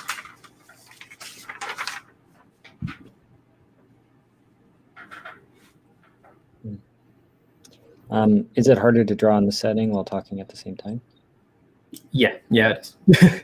Yeah, I think I answered that at the beginning, but it's just, sorry. It does require an extra process to run. But like I said, it's really not, it's not as big a deal for me because I've done this quite a bit. And I also find it fun. It is fun. All right, let's shoot. Have to be very judicious here. It's a nice drawing so far. I like it a lot. Oh, thank you. We'll see if I can save it before we get out of here. I know what I want it to look like, but also my drawings take a really long time usually. So doing them fast almost always leaves some unsatisfactory elements. All right, you can go ahead with a question. This is from Joe. I completely, the guy I butchered, the name I butchered earlier in the stream. He has a follow-up. So Stephen, about your course, did you name the meat spear exercise as a troll, right? Because I was having a nice chat with a friend over the phone when I suddenly blurted out the line, I'm having trouble representing the correct bulge in this meat spear. It was not a troll, but I also didn't choose to edit it out once I realized what I had done. So there's a point in Secrets of Shading, I think in one of the later demos, where I say meat spear and I go, oh God, why'd I call it that? That's not a joke. That's actually the moment that I realized what I had done. So I left it, I didn't feel the need to go back and edit it. We're all adults here, right? So I think we can all handle it. I think we can all handle the laughter. I'm personally extremely offended, Stephen. So expecting inspirations. Well, good for you that you have a life where you can be offended by a ill-spoken word in an art tutorial instead of all of the that's in the world. Yeah, you're right. That's nice. Hey, Stephen, would you advise a financially struggling person to pursue art? Honestly, not. I would not as a career. I would advise you to do it for relaxation and joy and because you love it.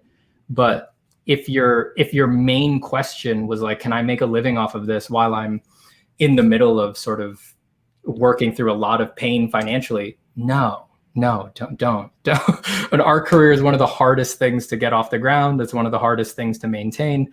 I don't think I could tell someone that in good conscience. I really don't.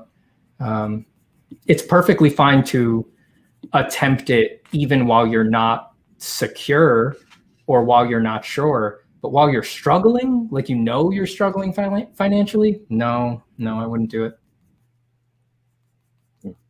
It's strange talking to artists I really admire because a bunch of them wouldn't recommend being artists in the first place, even though they love it and they don't regret it. But if you're thinking about it, it's something that you really feel like you have to do, even if you're in a good financial position. Yeah, I mean, honestly, sort of what people say about art, where it's like, to do it as a career, you really kind of got to be the person where it's like, this is the only thing you could do, right? Like you're just so crazy about it that you have to make it real. There's a really big portion of that in the art world. And also a lot of successful artists are independently wealthy, right? They're not doing it for the money at all. They made their money in other ways, or that's just not something that they've ever really needed to worry about. So that also, realistically speaking, skews a lot of the impression of art from the outside. It's still art, right? Like it hasn't escaped sort of its dark ages nature, where it was only people who came from like very secure backgrounds and things like that who were doing it. There's still quite a bit of that. Now, I love it, right? Like, I do realistically think, because it's really just the business side, right? Like, for anyone who's inclined to do it, I would say absolutely do it, to anyone, no matter what their situation. But once you bring in the business stuff, like I would have to basically be a crazy person to tell someone who is struggling financially that, like, no, you got a good shot with art. It's like, no, what do you think art is? Like, art is really, really weird. And it has so many odd conditioning factors around what makes for a successful art career that, yeah, I would never give that advice unless I like really knew the person personally and like had seen their work. Like, I would give different advice if I knew their work and I had a very good feeling like this person could really make it, even if they're struggling super financially right now. I would give that advice if I had more information, but just abstract online, no way, no way.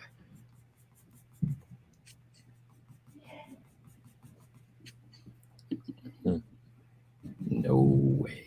No. And I'm about as mushy about art as anybody gets, you know, like I romanticize art a lot if you've ever heard me talk about it and things like that, but you got to draw the line somewhere. Yeah.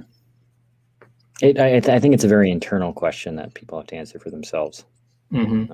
It's not something that you can ask the experience of somebody who has a similar upbringing or background to you. But that can only give you a vague idea of what it's going to be like. Mm-hmm. All right, hit me with another question. Let's do it. Cool.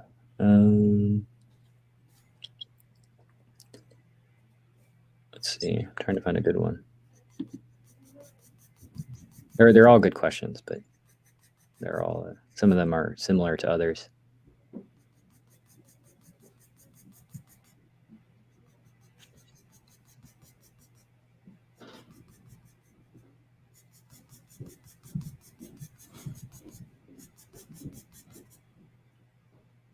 Hello, Stephen. A question from a DMA student. We take a lot of concept design, or we make a lot of concept designs and stuff. Got any advice for art block? Our professors give us a theme to follow, and sometimes it feels restricting. For getting over feeling restricted by your theme, try to subvert it, or spend some time instead of drawing, start really looking at where you can find your access point to the theme. You know, one thing you can do is you can make a reversal chart. So take the theme and then write down on one side of a paper, like everything that you think is an important aspect of it. So, you know, let's say the theme is frog. I'm just going to pick anything here. You can write reptile, wet, shiny, colorful, right? Write down all of those aspects. And then on the other side of the paper, write the complete opposite, right? So I don't know what the opposite of a reptile is. A bird. And then instead of wet, dry. Instead of shiny, matte. Instead of colorful, black and white. And then try to do the theme hitting those other points instead, and see if that sparks some amount of creativity or interest for you. Just try to reverse it, throw things around completely. A lot of the times, the reason that you have art block and the reason that you feel like you can't do the project is just because you're bored. You know, you're not actually challenged by it. You haven't raised the stakes enough. You know, you forgot that you got into art because it's like this super energetic thing. And now you're sitting there just doing your homework. So of course you're kind of bored, right? So look for some way to raise the stakes, I would say. Make it harder, make it more difficult. Look for the very personal in it.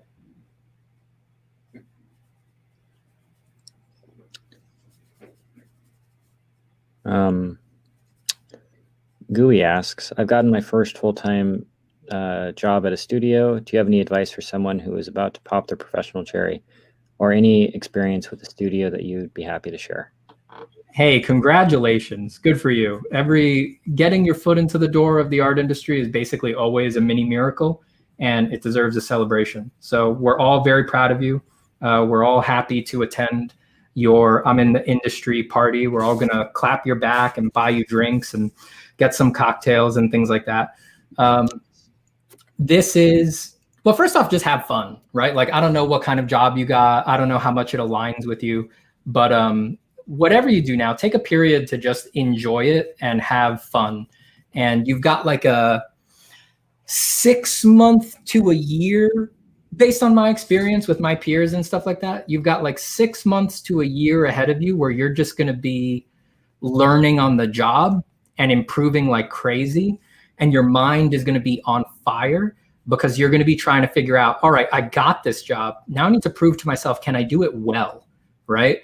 And you're going to sort of get on the train. You're going to be like, can I be the best person in my row? Can I be the best person in my studio? Like, what can I learn from everybody who's around me? What are all their techniques and things like that? Can I make it so that instead of being scared every time the AD delivers a job, I'm just like, yeah, I got this. Like, let me build my confidence and things like that. That is a super fun period. So you've got like 6 months to a year of that. And then the interesting thing is that you'll probably do it. You'll probably succeed and get good at it. And then the job will start coming in. You'll be like, I know how to do that. I know how to do that. I know how to do that. And then you're gonna start the new part of your career where you're like, oh my God, I was just a goals-oriented person. And it really turns out that I just need to be always doing something super hard, right? Because like I said, you executed a mini miracle by starting an art career. You're probably not the kind of person who is just going to be satisfied with that. More likely, you're the kind of person who enjoys setting nay unto impossible goals and finding a way to achieve them by doing this really big Zen magic trick over the years. That's going to rear its ugly head again. And then it's time to ask yourself that second time through, what do I really want to do? And get really personal and burrow down. Because now you know that about yourself. Now you know you're the kind of person who can do that. So that means not just an art career, but really kind of anything is on the table. So take it serious that second time around and start to get personal. It's time to shoot for the stars. But like I said, that's a year away. Just have fun for a while. Yeah. It being fun is the most important thing. Mm-hmm. Mm-hmm. But that is definitely a very interesting time. And what comes after that is very interesting. That's like some masterclass stuff to discuss, you know? Stephen, do you believe that our current age has destroyed the mythological core of art, or has it been released from its shackles? A bit of both, personally, in my opinion. I don't think the mythological core of art can be destroyed, right? I think that whatever art is, right, the weirdness that it is, whatever it is, I think it's probably indestructible and deeply ingrained in us. And wherever there are people, it will probably always resurface eternally, right? So I think that it is safe from us. I don't think there's actually anything we could do to kill, the shamanistic archetype that is the artist who wants to bring things forth into the minds of others and make them concrete. I don't think there's any danger of that being destroyed. But we just need to reintroduce the factors and the language and the opening of the possibilities into the world that allow people to more easily accept that about themselves and about their practice, right? I mean, just the way that the world is going right now, when people feel the artistic impulse, everything about our culture is more inclined to tell them that they were meant to be someone who draws someone else's creative ideas for money, and it's a career and it's a job with all of this status and position, right? Those are the feelings that our culture is more inclined to produce in people, rather than you are exercising one of the oldest, most primal birthrights of what it means to be a creative human being.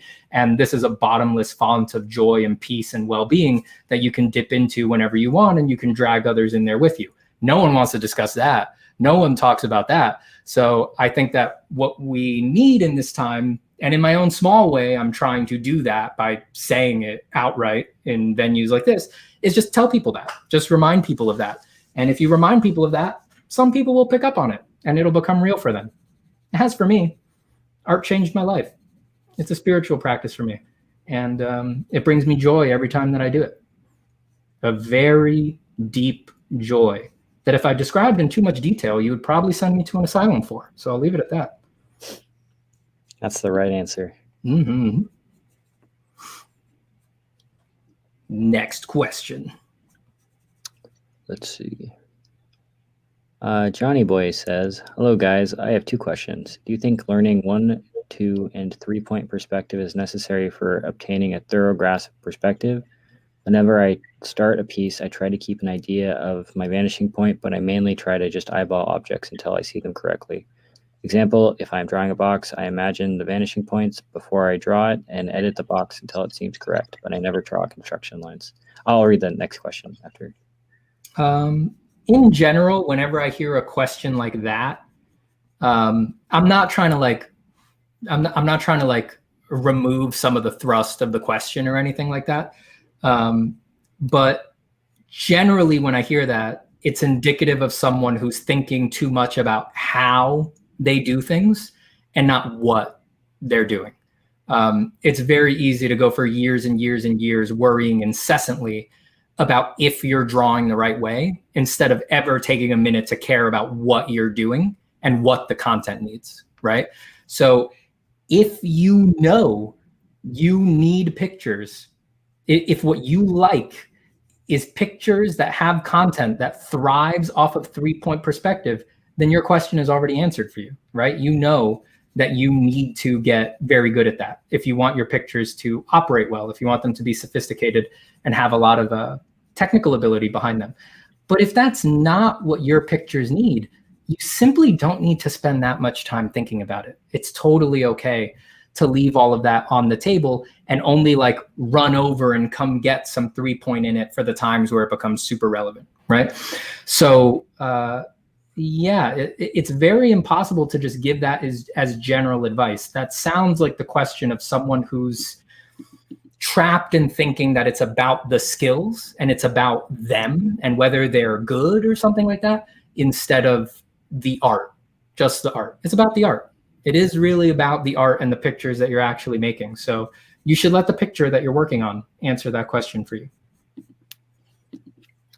And then part 2 is, do you think the limitations of a medium can be beneficial and force you to be more creative with composition as opposed to having every option you want? In short, do you think limitations force creativity? I do. I really do. I actually think it could be more than just forcing creativity. I think the limitations of mediums can help with certain technical things. I like to keep my light values very compressed in order to sort of exaggerate Lambert's cosine law. And pencil is so compressed in its value range that it does that for you automatically. So there's even things where, yeah, like I just said, the limitation of a particular medium can actually help you achieve your goal technically. Pencil is definitely like that. Limitations are great. I love them. I love being limited. If you could illustrate any book, what would it be? John B asked that. Our John. That is the Proko John has asked that. Oh, thank you, Proko John. I guess I kind of already answered this for myself because I have an ongoing project where I'm illustrating Paradise Lost. Yeah, I picked that because I was like, this is the book for me. I have a drawing for it here somewhere.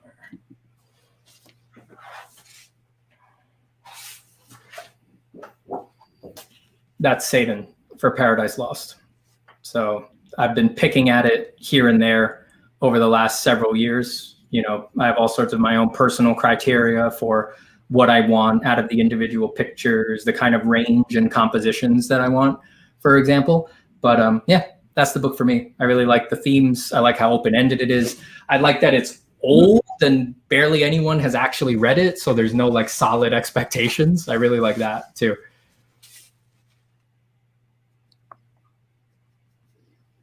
So that's the answer for me. That is a good answer. How do you develop a subtlety in your line work, which is present when most pros sketch, for example, when they indicate eyes or hands? How do you develop the subtlety? You know, for me, I like to think of something like an eye as instead of its parts, I like to think of it as a value group. So I'll just exaggerate it here. It's to me, the eye is actually this entire shorthand that I'm doing here. Let me zoom in.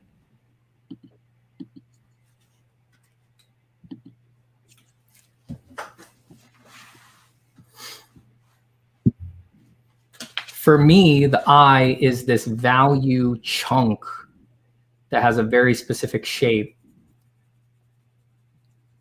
that is something like the shape that I'm darkening right now.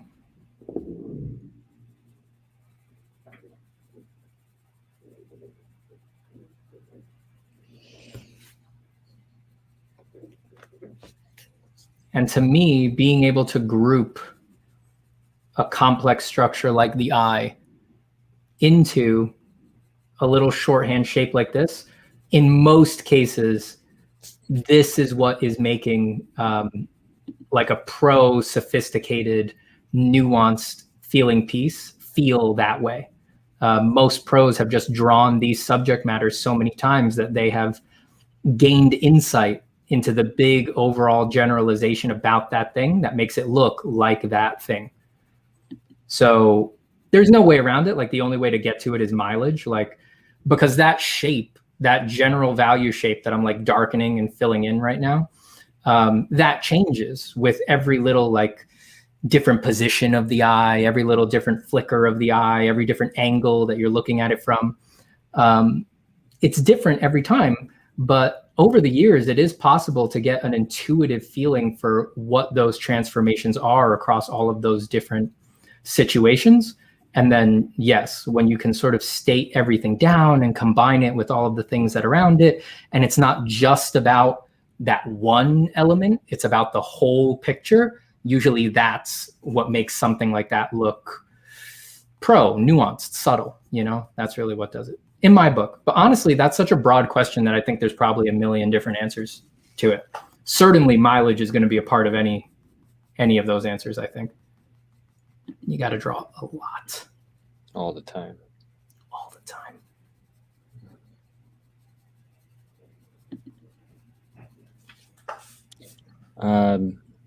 I am pursuing physics and art. Art made me visualize things in an abstract manner. For that, I love art, and I relate to concepts of art and physics more than anything. Does art relate to anything in your life as well, or something that made it better for you in your life? Yeah, which is, you know, it's a little weird to say, but it was a big thing for me to realize that art was sort of my gateway to understanding myself and my spirituality, let's say. Like, that was a big revelation for me because I went a lot of my art career thinking that was something I was always interested in ever since I was a kid, you know, like, I got like very interested in Zen and Buddhism and meditation when I was young. And I had this feeling through most of my art career that like, that was the number one thing that didn't belong in the art. Like, I had some sort of hang up where I thought they were supposed to be completely separate. And the day that and it was a long process, but realizing that that wasn't true, that this thing that I was super interested in was intimately connected with what was going on in the art, that changed my whole practice for me. It changed how I handled my career. It changed what I was willing to talk about. It changed what my goals were. It changed what my preferences were. It affected everything. And yeah, to give a more practical side of that, like every time I draw, it's just a reminder of some of the most like esoteric and weird truths that I have found to be real about my life, for example. You know, like a drawing is this grabastic collection of dust that is vaguely associated from one part of itself to another, occurring through a very specific process. And it's an illusion, right? Like it's not real. It's not real in any robust sense, right? A drawing on paper the reason we love it is that it's illusionistic. That doesn't take anything away from it for us. And in a very deep sense, we are the same way, right? You are an ever-changing process with a lot of disassociated elements that by turns depart from each other and converge with each other. And in many ways, you're just doing the same thing, right? And you look at yourself in the mirror, and even though you're never the same thing twice, even though you're always changing, even though in some deep sense you're kind of brand new every moment, you still, all you see is your illusion, right? You will never, now that I've cast this magic spell on this piece of paper, you will never look at this piece of paper and not see it as a weird face with tree textures on it, right? It is solid, even though it's nothing, even though it's just dust on paper. Same way that when you look in the mirror, you see yourself as yourself every time, except for some very scary days. And the same thing goes for your parents, your loved ones, your pets. They are these beautiful, ephemeral, ever-changing things with more depth and nuance than we can ever really grok as another human being. But somehow, miraculously, they always feel intimately familiar to us, and we feel like we can know them. And that illusion, to me, is really like, that's what drives life and experience and holds this whole thing together. And I'm not inclined to make any like ontological claims based on that. It's just how I experience life, and drawing's a very intimate reminder of that every day. Welcome to Proko. Whoops. I'm supposed to talk about that kind of stuff here? I guess so. Yeah. I mean, that's really a huge part of my practice for me, so it's really hard for me to keep it out of it. Yeah, it's part of your art, part of your message. It's certainly why I do it. You know, if I didn't have those experiences with my art, I'm not sure I would spend such a tremendous amount of time doing it and working on it. Yeah, well, I think, I mean, the reason anyone does art is it's kind of a mystery to me personally, because it's so hard and there's so much self-doubt involved that the fact that anyone takes the time to draw pictures, I think it's incredibly beautiful. And your reason to do it is, you know, it's, I think it's perfectly valid. Thank you. I'm very glad to hear it's valid. I feel validated. I feel seen by you, Christian. I can tell you've been waiting your entire life for that. Yeah. For my validation. Yeah, obviously I'm saying crazy stuff like that on the record on the internet because it gets validated so often. Yeah. Oh, man. I was listening to one of your videos on your opinions on art school, and you were talking about how art school is essentially, and there's nothing wrong with it, but you get to borrow the opinion or the personality of the art school, essentially. Mm-hmm. As a young person, that's very valuable, but at a certain point, you have to step away from that and figure out your own way. Yeah. And I'd never heard anyone explain it in that way, and I thought it was very insightful. Yeah, I mean, art school is an opportunity to borrow an identity from an institution that has done a lot of the groundwork of sort of integrating itself with culture and things like that. And borrowing that identity from that school, you know, the school tells everyone you're okay, you're in an art school, it's a real thing, it's a serious pursuit. That buys you 4 free years where you get to run the existential crisis of trying to become an artist while taking some of the edge off. And that's the big blessing of art schools, because anyone who has tried to become an artist outside of a nice, comfortable cultural institution knows that, yeah, the existential crisis is looming like right behind the surface and threatens to come through at any second. So very useful thing to get from schools. Absolutely. And I mentioned this earlier in the stream. I highly recommend Stephen's YouTube channel. He has several videos on meditative drawing and, you know, what it means. You know, if you want to hear more of this stuff, he talks way more about it. Yeah, please go check out my YouTube channel if you're into the weirder mental stuff about drawing. Drawing is definitely weird. Definitely weird. There's a link down in the description for you to check it out if you're interested. Yeah.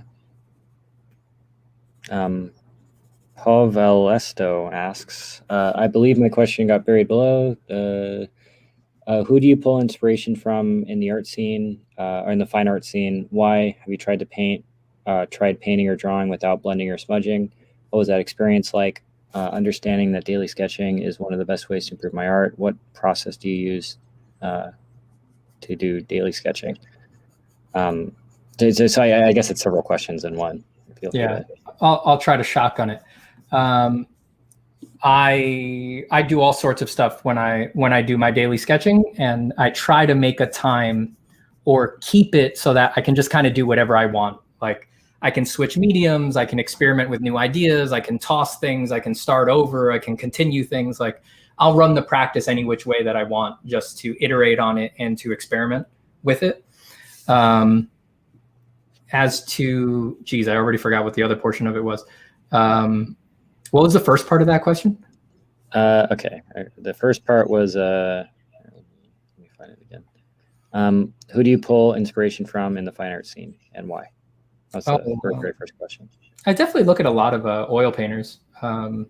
They just have a very delicate touch, and I especially like looking outside of entertainment and commercial art for a reminder that art takes a long time.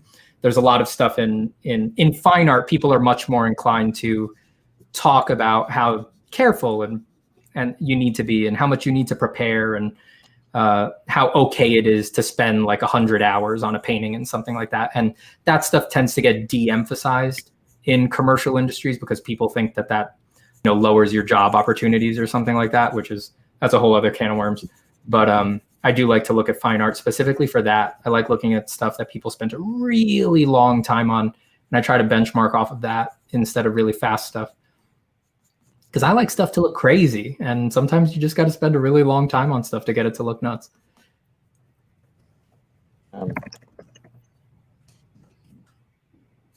Cool. And then the next part is, have you ever tried painting and drawing without blending or smudging? Oh yeah. Yeah, I spent years and years doing that. I spent plenty of time in the in that stupid rule hole that you hear every now and then, where they're like, never smudge, never use a blending stick. I spent plenty of time in that, like anybody else. And then at one point I had to grow up and be mature and realize that there's no rules in art. And then once I found it, I stuck with it. But I still do tons of drawings where I don't smudge, It's just a useful tool. It's not at all like, I don't feel like it's something that means it's like, for me, it's not like an intimate part of my technique, let's say. Like, I don't personally consider like, oh, if this is going to be a Stephen Zapata drawing, it has to have smudging in it. Like, I don't feel that way. It's just a useful tool for particular moments in a drawing.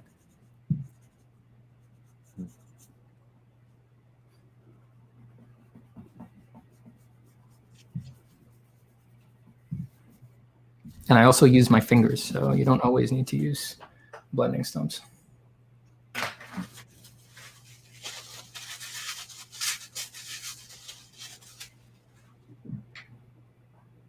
Let me see.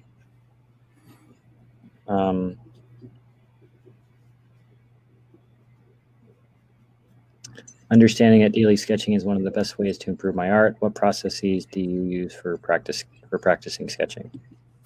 Right. Okay. So we got it. Yeah. Like I said, I just do whatever. Like, I try to spend one half of my art day, right? Like however much time I have on art, I try to spend one half of that time structured, like working on a focused project, usually, whether that's a multi-picture thing or one really big drawing. Try to spend half of my time doing that. And I try to spend the other half of the time being less structured. So I'll either just draw whatever I want, or draw not stuff, like I'll just scribble, or I'll like go backwards on the project that I'm working on, and I'll do iterations or model making or research finding for parts that I ostensibly already left behind in the process. So if anyone from the outside was looking at the process, they'd say I was going back and wasting time. I'll go back and do that. So it's like, I want to be in that mode where I'm not expecting anything out of this. And then a lot of the times I actually gain a lot out of that, and it makes me look at the project in a different way. So in general, I try to schedule half my time is structured and the other half is structureless.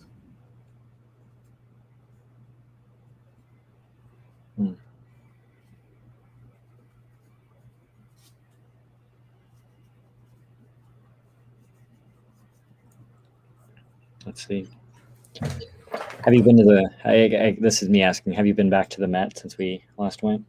Yes. Question mark. Have I? No. I have not. What museum was I at? I was at the, God, what was the last museum I was at? Oh, it's on the tip of my tongue. I was at the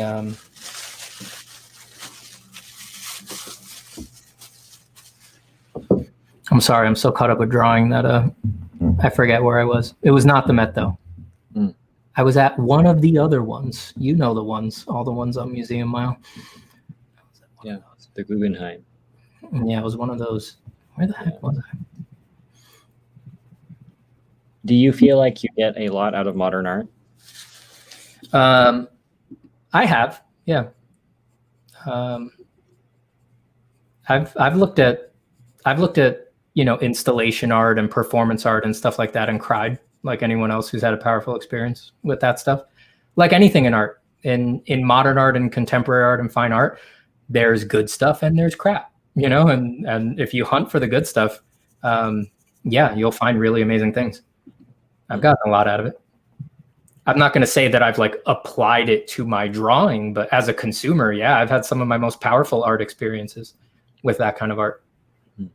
There's people who are super thoughtful about that sort of thing. Yeah.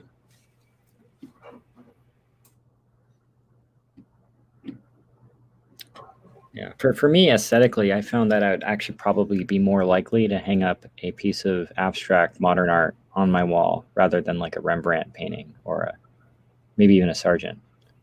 Yeah, no, that makes sense. Well, that's because, your home is really, it's a separate thing. It's like a interior design project. So it doesn't necessarily need to align with your specific drawing taste or anything like that. I only have like one drawing kind of thing hanging up in my home. I have like a couple prints of mushrooms. I have a Hiroshi Yoshida print that I bought at a print show years ago, and that's it. Right. My wife has, oh, sorry, keep going. Well, I was going to say, I think your personal art you hang up on your wall is a very important decision. Mm-hmm.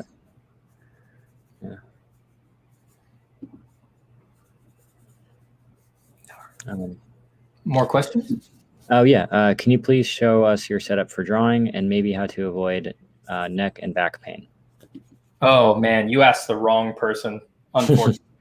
I do not have a very ergonomic setup. All the people who, you see their YouTube channels and they're like, all right, my desk is like perfectly angled and I have this chair with these armrests that are exactly the right height and I have like a curved edge to my desk. I don't have any of that. I use a 6-foot banquet table from Staples. They're $60. That's my desk. That's always been my desk. I like that there's nothing underneath for my feet. And I just have a cheap Staples office chair. And my back hurts sometimes. Yeah, you asked the wrong guy for that. I just power through. I just try to focus on the drawings. I'll get better at that someday.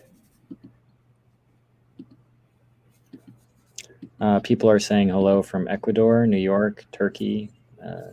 Greetings. Hello, hello. Yeah. Happy to have you here. That's great.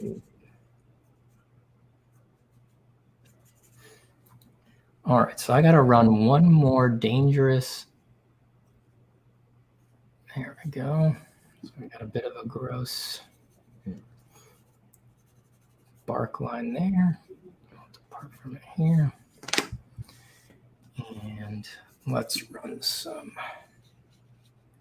When you're drawing at this scale, it's always tough to let yourself put down the really big shapes that need to be in a picture of this scale. This always scares me.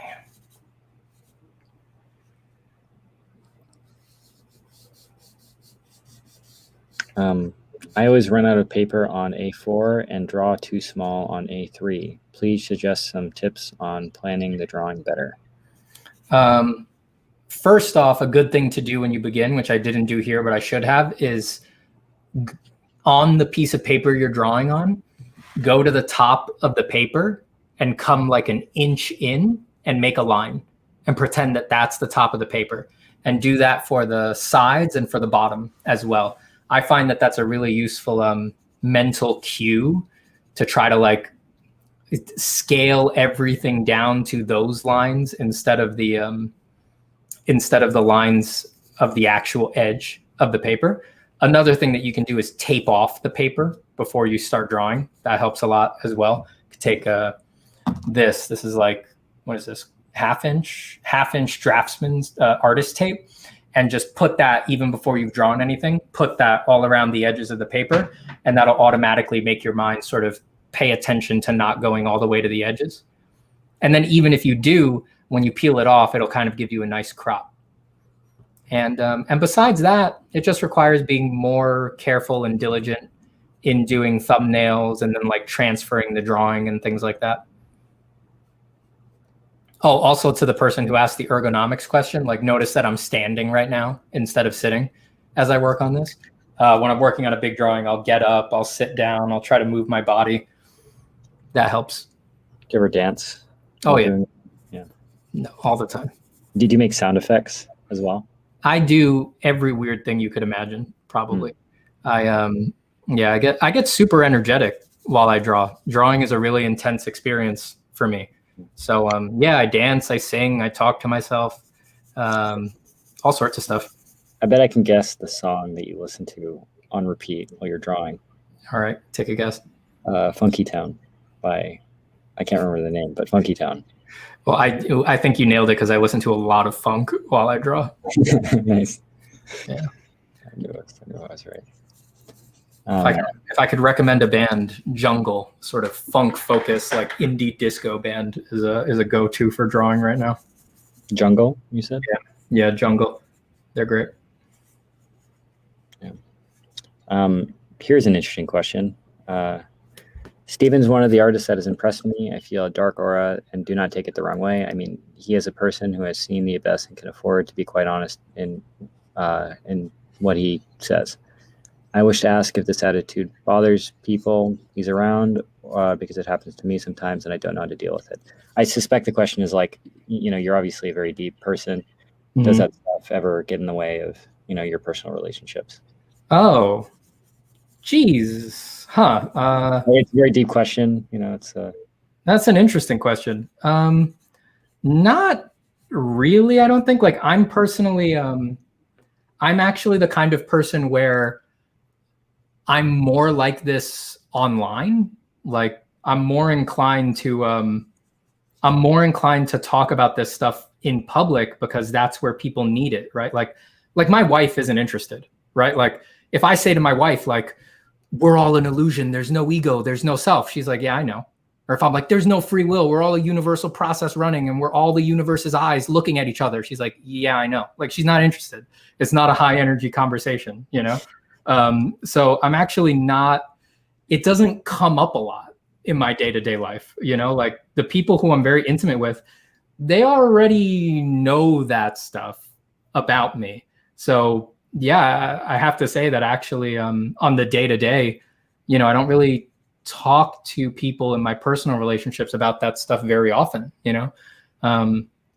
really, I discuss that stuff mostly with other artists and people who need it for purposes of getting them through the art practice and things like that. That's where it comes up.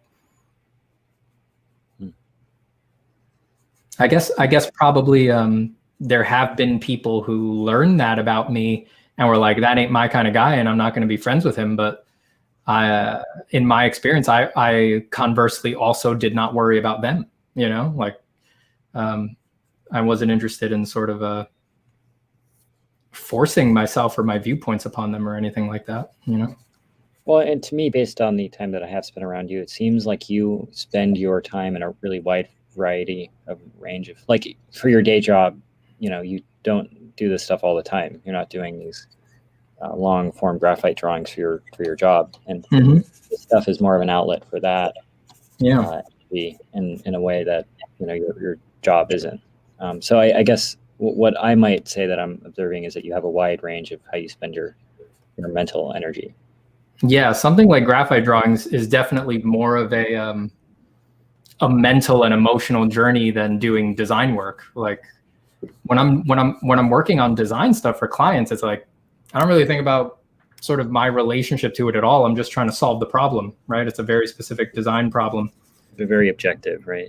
Yeah. It's like, is this sharp enough? Is this on brand? Is this on model? Is this the right shapes that we need to communicate that thing for the job? Like, those are more the concerns. And the mental stuff is really just, at that point, is really just getting through the work. But, you know, metal music will help plenty with that. You know, that'll help you get through it. Do you think that if you did nothing but graphite drawings, would that be ultimately good for your mental health? Or do you think having that extra step into the more objective work with your day job kind of let you do, you know, kind of have the best of both worlds? You know, I don't know if I'm in a position to fancy a guess about that, because I've never, the idea of like just doing graphite is a pretty new concept, right? Like, theoretically, I'm moving towards that being a possibility now.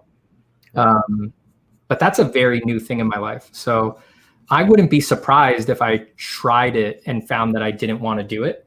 But I would say that at this point, I don't have enough data to make that judgment. Right. That is a fair response.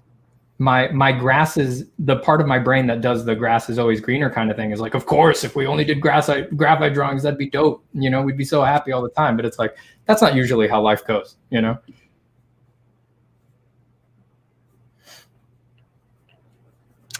Other than Tara Whitlatch and Mike Carrillo, please suggest more creature designers to study for improving world building in our projects. ZBrush artists who create bestiary would also be a great source of learning. I really love Geo Nakpil. You should check him out. He's what's his position? He's one of the art directors or creative directors over at Adobe now. He's doing a lot of VR stuff, but Geo's creature designs have always inspired me, just because I feel like we're interested in a very similar form language, you know, where he's always really aligned with me. So I would check out Geo. His 3D stuff is amazing. I also, you know, one of the classics, Carlos Huante, huge inspiration, fantastic creature designer, one of the best, has been around doing it forever, and a super thoughtful designer. So definitely check out Carlos. Who else for creature design? You know, for creatures, I'm honestly inspired a lot also by things that are not quote unquote creature design. Like, I'm actually personally very inspired by like Ernst Fuchs and Alex Gray for creature designs. Even though they don't do creatures, they're doing like a more psychedelic fine art and things like that. So I have a pretty broad base of inspirations for that kind of a thing, because I'm actually not the kind of creature person who, my interest isn't actually in like the scientific side of creature design. Let's say more like a Tara Whitlatch is on that side of things, where she's interested in designing creatures in terms of, is it quote unquote believable or realistic? You know, she'll look at the taxonomy, she'll know what kinds of animals these things evolved from. She has a very like biologist mindset. That's not actually my preference. That's not my set of opinions. I prefer weird. What I like in a creature is that it really kind of strike me as weird and different. And that's a rough opinion to have, because it's really hard to get that if you're not looking at a lot of real world reference. Like, it's easier to get a really compelling design if you're going the Tara Whitlatch way. Not to say that it's easy, you know what I mean? But yeah, I have a pretty broad base of inspiration for things like that. I'm really looking at anything, you know, like, for example, I'm super inspired by adversarial learning networks, right? AIs like Google Deep Dream and things like that. I've learned so much about what I want to put into creature designs from looking at those images. So you can be pretty open about what's inspiring you there.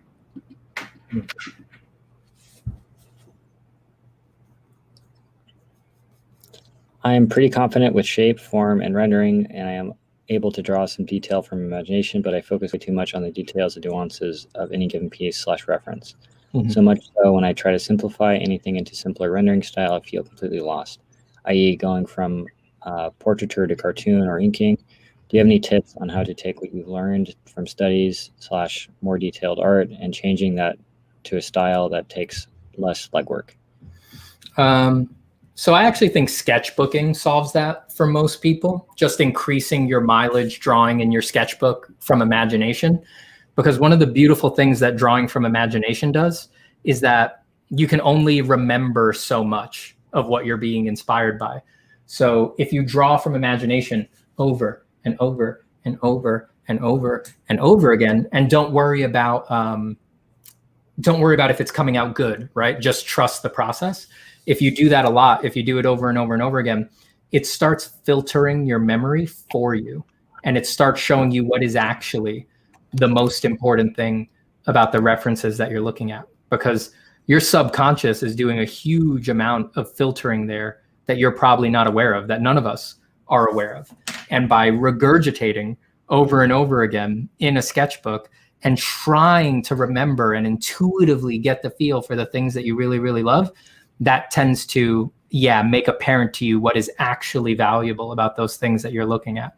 It'll show you what the iconic forms are, what the iconic shapes are. So yeah, I would recommend spending more time in your sketchbook. Give that a shot.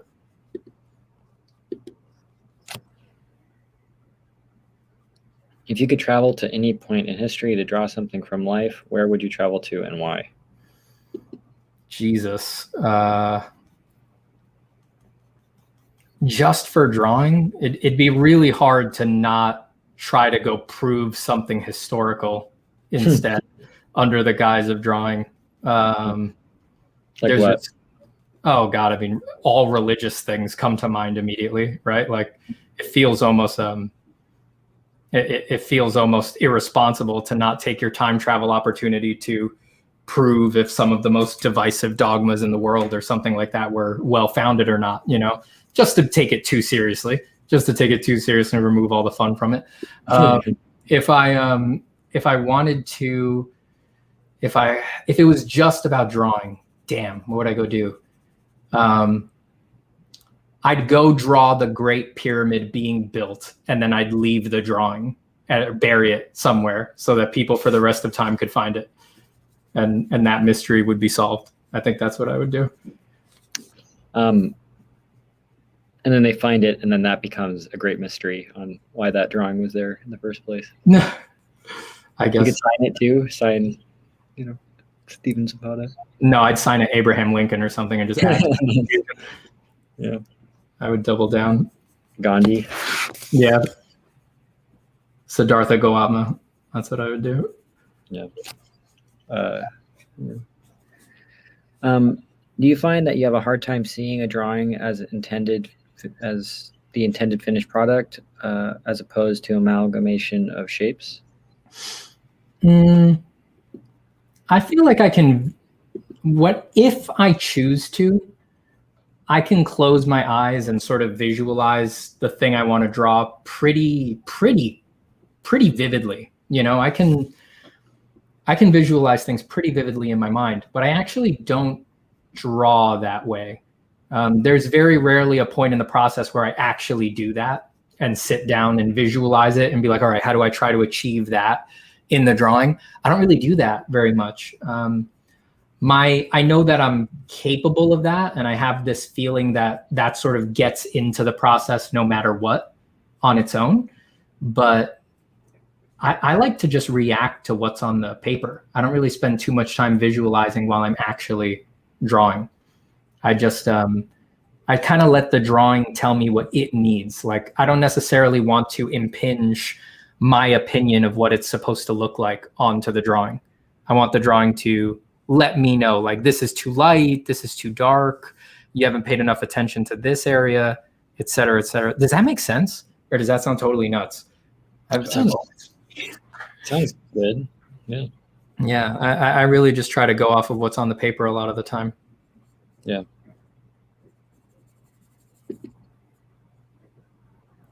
Yeah, I mean, it feels like a lot of art is, even copying an image is very intuitive. It's like you're not even thinking about what you're doing while you're doing it. Yeah, I mean, yep, I definitely go for the more intuitive side 9 times out of 10. I have a question for you, Stephen. Yes, please. Is cheesecake a pie or a cake?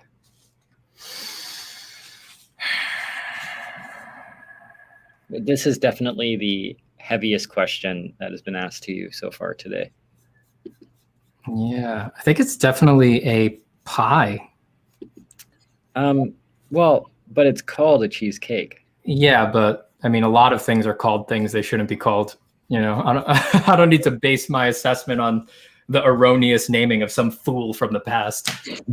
Are you saying it's a cheesecake because it has a crust? Yeah, but pies have their crust laid down first, just like a cheesecake does. Right. I think it's definitely a pie. I'd say it's closer. I don't know. I really couldn't tell you. It's just like a pie without anything over, because there's no flour in it, right? Like when I've made a cheesecake, it's just like, you know, there's some pumpkin concentrate, a whole lot of cream cheese, eggs. Yeah, I don't know. My gut's telling me pie, man. I've asked this question several times to many people, and it's kind of a trick question. Mm-hmm. I think technically cheesecakes are tarts. Oh my. Okay. To just throw a wrench into the whole question. Dastardly, truly dastardly. Indeed. I didn't even know tarts were their own whole category. I think they are. I think yes, people are saying it's more of a tart. Some cheesecakes have flour, you know. I think the philosophical question of cheesecakes being pies or cakes or tarts could probably go on for several decades. Yeah, I mean, we could have done a whole stream just about that. Easy. Yeah. Nay, a whole podcast, really. Yeah. Or book. Or a book. Or a TV show. Or an entire all religion. Of human existence. Yeah, a whole civilization. Towards answering that question. Just never ends. When it comes to size, you can compare one size to another and get proportion. As such, you don't have to match the size of what you draw, but can instead match the size of relationship. This is generally accepted to be true of size, but do you find the same to be true of value, chroma, hue, angle, roundness, etc.? Well, I have trouble doing anything I have trouble judging and measuring values, for example, in the abstract. But that's not a big problem for me because I'm a form-based artist. You know, I'm most concerned with form here. So I'm not concerned or wasting time worrying about if it's dark enough, if some moment is dark enough in terms of, let's say, is it a 70% gray or an 80% gray, right? I never need to think about that. I just need to ask, does it turn the form or not? And if it's turning the form, I'm done, goal achieved. So yeah, if I didn't have that filter to put things through a lot of the time, I think I would suffer with that a lot, because I personally don't have a great eye for matching a value just looking at it in abstract. I have a different goal with it. And again, that's an ad for knowing what you want as an artist, knowing what your taste actually is and what your focus is. Right. Well, so when Stan and I were at Morgan Weissling's studio, Morgan was really pushing the idea that art is like all of art, you know, including style and, you know, correct proportions and anatomy is only ever about relationships. You know, how like your opinions on how one value relates to another is the entirety of your style and your taste in art. Yeah. It really is your opinion. Yeah, that's the key word. And it, you know, to go back to the question, is the relationship between a proportion and value and chroma and all that stuff the same? The answer is yes. It's art is only ever about relationships. So I was listening to Ian McKegg give a talk, and he said the secret to life and the secret to art is the same thing, and it's contrast. Yeah. Yeah, the contrast is because nothing can be understood or grasped without contrast. Yeah. If there's no contrast, it just devolves into everything else. So it has to be the contrast. Yeah. No, I like the accidental way I got this S-curve flow to these nice barky, toothy shapes there. That was an accident. I am greatly pleased by this. That's cool. Is that kind of like a resin thing embedded into his face? Or yeah, I think it's like some of the weird whirls that you get on bark when like the old wood meets the new wood. There's Right. usually like a transition between smooth and rough there. So that's kind of what I was playing off between an area like this and an area like this and stuff like that. It's much more subtle on a real tree, obviously, but that's kind of the overstatement that I'm going for in this drawing. Right.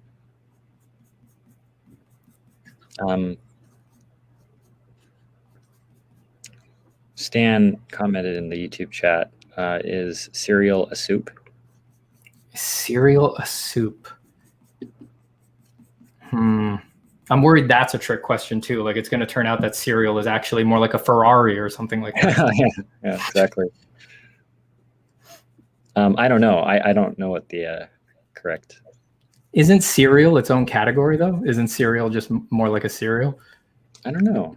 Is oatmeal a cereal? Depends if it's dry or wet. Oh God. Yeah, philosophical. It's all about the relationships. It's all about. Truly, figuring these out is way harder than figuring out if like the idea of a self is an illusion. That's easy. Figuring out if cereal is a soup is way harder.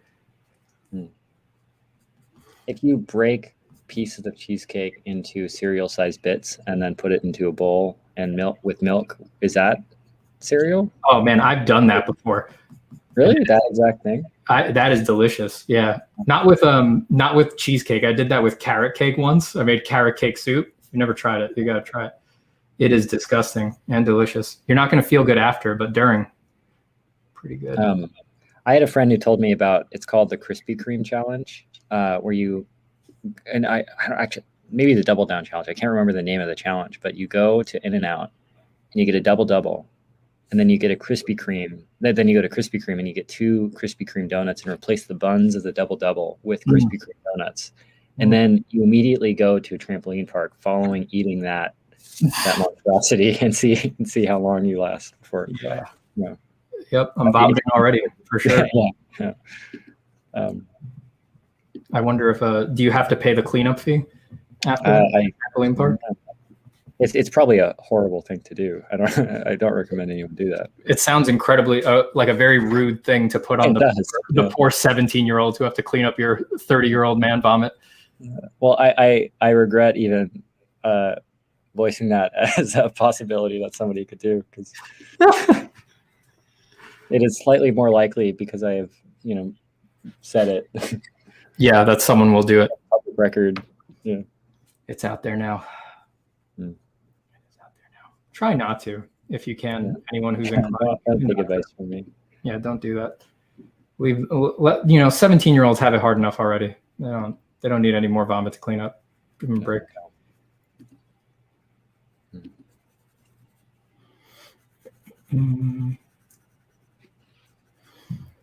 All right. My only big question on the drawing now is how far I'm trying to extend things that's really going to add a lot of time to doing the drawing, like doing a bunch of bark up here and anything like that. Those would be the big questions. So I'm going to procrastinate and darken some leaves briefly. Do that instead. Any more questions? We are slow on questions right now. Well, we've been going for 2 hours and 40 minutes, so that makes a lot of sense. Yeah, that makes a lot of sense. Well, for anybody who's watching, do go check out Secrets of Shading if you want a lot of tips on how to think about shading and sort of hear my overall thesis about it, which is that you should stop thinking about it as shading. You're just drawing on the inside, right? You're not softening anything. You're not blurring anything. You are doing the same kind of drawing that you're doing when you're drawing on the outside of the form. You just happen to be doing it on the inside of the form, and you tend to be doing it with softer shapes now. And that's really it. That's the only difference. So if you want to learn more about that, do go check out Secrets of Shading. There is a discount code there, or is discounted. Yeah, there's a discount code there. You can get it for 25% off today over on Proko 2.0. Go check it out. And if you're interested in more art ideas and the high art weirdness, then go check out my YouTube channel, which is linked in the description below. Yeah, I highly recommend it. Stephen is a very good teacher and artist. And person. Sometimes, and sometimes both. Sometimes I teach and I draw at the same time. Sometimes. But you're never all three. No. Right now, I'm a very bad person. At this moment, I'm a very bad person. I can't do all three. We are taking questions at proko.com/525 for anybody that wants to ask Stephen a question.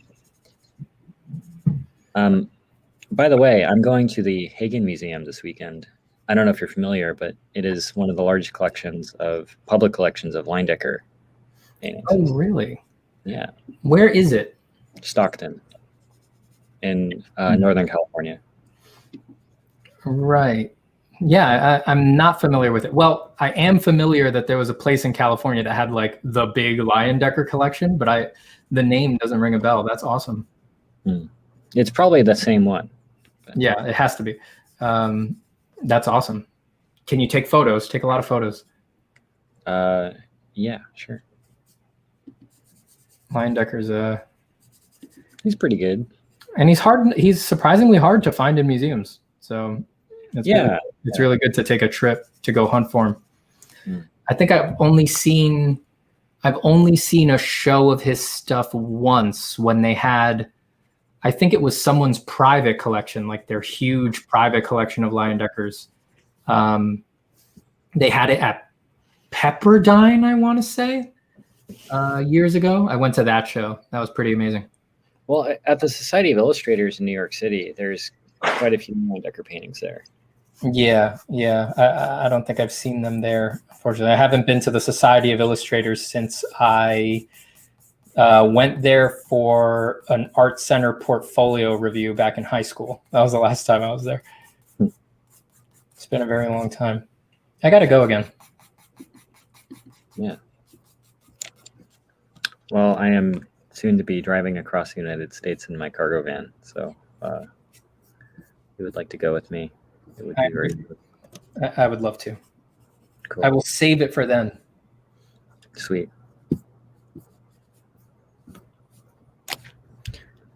Just doing the most kind of cursory indication of some of the form changes on these lumpy forms and branches that are taking off up here. Yeah.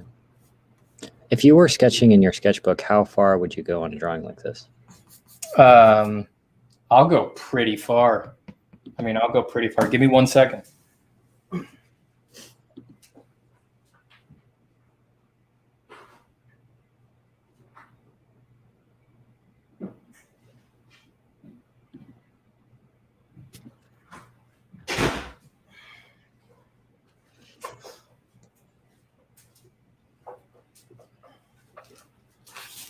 This drawing is in my sketchbook. More tree people, pretty far.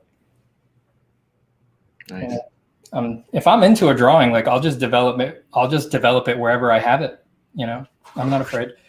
And it's always useful no matter where you do it, because doing a drawing like that is sort of proof of concept for me that I'm into the idea. I think of it as gaining access. It's like, because I know for me to enjoy a drawing, it has to have like a lot of form and a lot of little details and some interesting crunchies to draw. I kind of need the drawing to like prove that to me beforehand in a real way. And doing a very developed drawing as sort of like a sketch is a great way for me to learn that. And the weird thing about me is that I'll then consider that a first pass. Like I'll use that as a diagnostic tool, and then I'll go off and I'll redo the whole drawing, trying to address the issues that I learned from the first pass. Because a regular thumbnail doesn't really give me the information that I want from a drawing. A regular thumbnail is, I'm not like a shape artist. I'm not like a graphic artist. So seeing a tiny little thumbnail that has like a really attractive shape design doesn't actually prove to me that I'll enjoy doing that drawing. And at this point in my practice, I prioritize enjoying doing the drawings instead of worrying about whether or not they're good or bad drawings. So it's really hard for me to get that info from a thumbnail. So I prefer to draw bigger at first and really just get into the weeds with my sketches. And, you know, all it takes to be okay with that is to just be okay spending a lot of time and occasionally wasting time. And I just don't mind, you know, that's really not a big deal for me.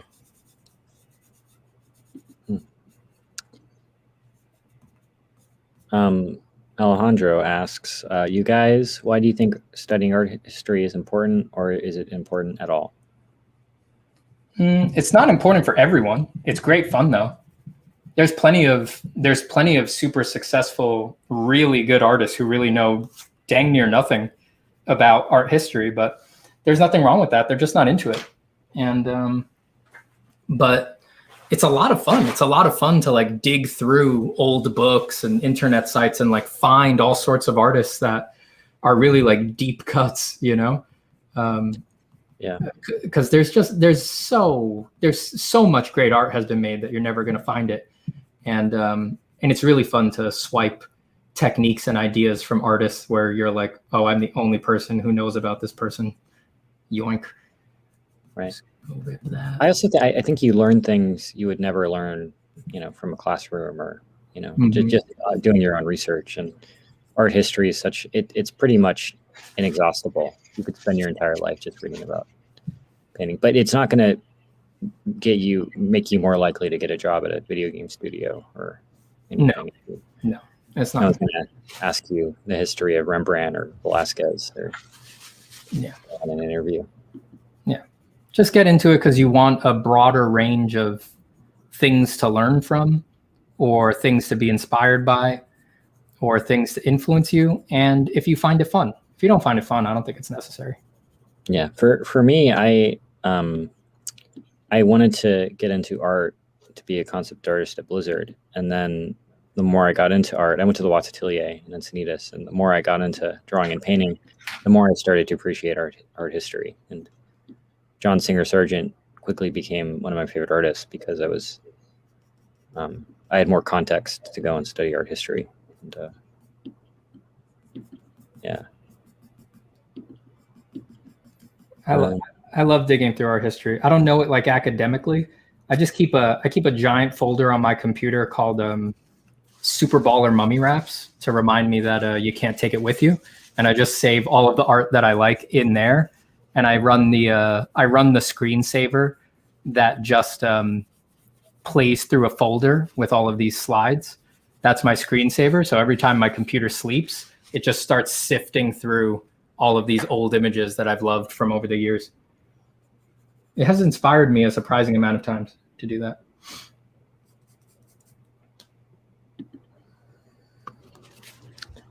You often mention the mental and spiritual aspects of drawing, so you might be interested in this tidbit. To me, meditation is an attitude. When a thing pops in the mind, you do not put it in effort to suppress it, and you do not put in an effort to make it play out further. I think the practice gives you a benefit, which is somewhat like sleep. Question, what is meditation to you, and how does it relate to drawing? Yeah, similar thing. I mean, those base principles of meditation definitely, I'm with it. Yeah, I generally agree with you there. What is it to me? I mean, that's a really hard question to answer. You know, I feel like you could trip yourself up trying to say what meditation is or isn't for a really long time. I'm more inclined towards the meditation it's not adding anything to your experience. You're like doing less when you meditate. You're sort of paring things down ever so slightly by noticing and not being so inclined to follow recurrent thought streams, et cetera, et cetera. But yeah, I think it's a little hard to quantify, like, oh, you know, what is meditation to you? It's like, what is the action? What is the impact on you? What is the part of your life that it occupies? Like, it's really kind of in everything. And yeah, I find, so I tend to just think of it in terms of the way that I draw, and drawing is absolutely a meditative process for me. As far as I'm concerned, it actually maps perfectly. Like, it's the exact same thing, unless I'm doing like very focused commercial work. I really try to draw from the same place that one would meditate. And allow things to enter conscious experience and exit, and try not to add or remove anything to that, and just see what happens. I try to draw from that same place.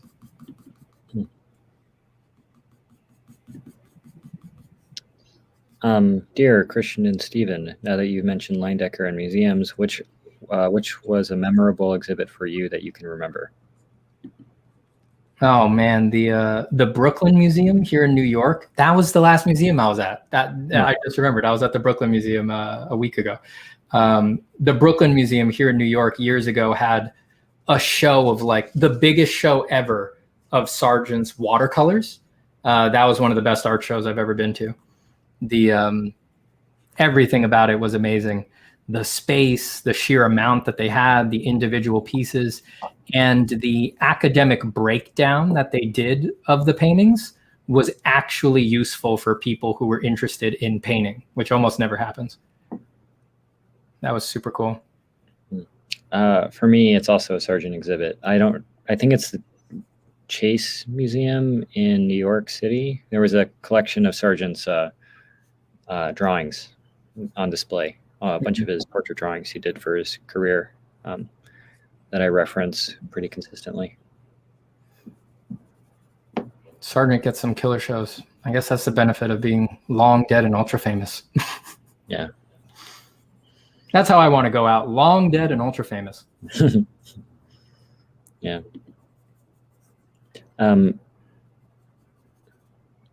Yeah, I was going to ask if you would, which Sargent painting you would hang up on your wall, but it's I'd probably take that one of the woman portraying Lady Macbeth, and she's in a dress made out of beetle wings. I love that one. I'd take that one. Put it in my garage or something. Nice. And I'm sure an art restoration person would punch you in the face for saying that. Sure. I think they'd punch me in the face for a lot of the things I say. All right, let me just do I'm going to do a little bit of hatching in this big, wide open area so that it actually feels like a intentional soft space instead of just like an undeveloped blister. If I just ever so lightly do some work in here, that'll make it feel activated and intentional. How do I know if the reason I don't like something like shading is because my personal taste and temperament, or because I'm bad at it and want to avoid learning it? How would you know? Well, you can't. I mean, if you're asking such an ultimate question, like you can't really know, right? I mean, you're not really going to be able to evaluate what you did or did not feel in your art career until you're on your deathbed. You know, until you're certain that there's not going to be any new inputs or any new revelations or any new reversals of fortune or any new reversals of opinion or rewriting your own narrative or psychologically reframing yourself or anything like that. Only when all of that stuff is done are you ever going to really ultimately know anything like that. So I think the more important thing to parse out there is like, do you feel sure? Like, can you just develop any amount of certainty? And are you doubting this out of a sense of like, whoop, my camera is blurry. Let me fix that quickly.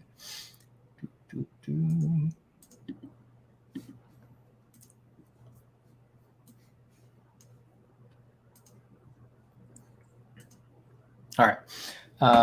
Yeah, I think the question there is, are you doubting it out of a sense of like a lack of self-esteem?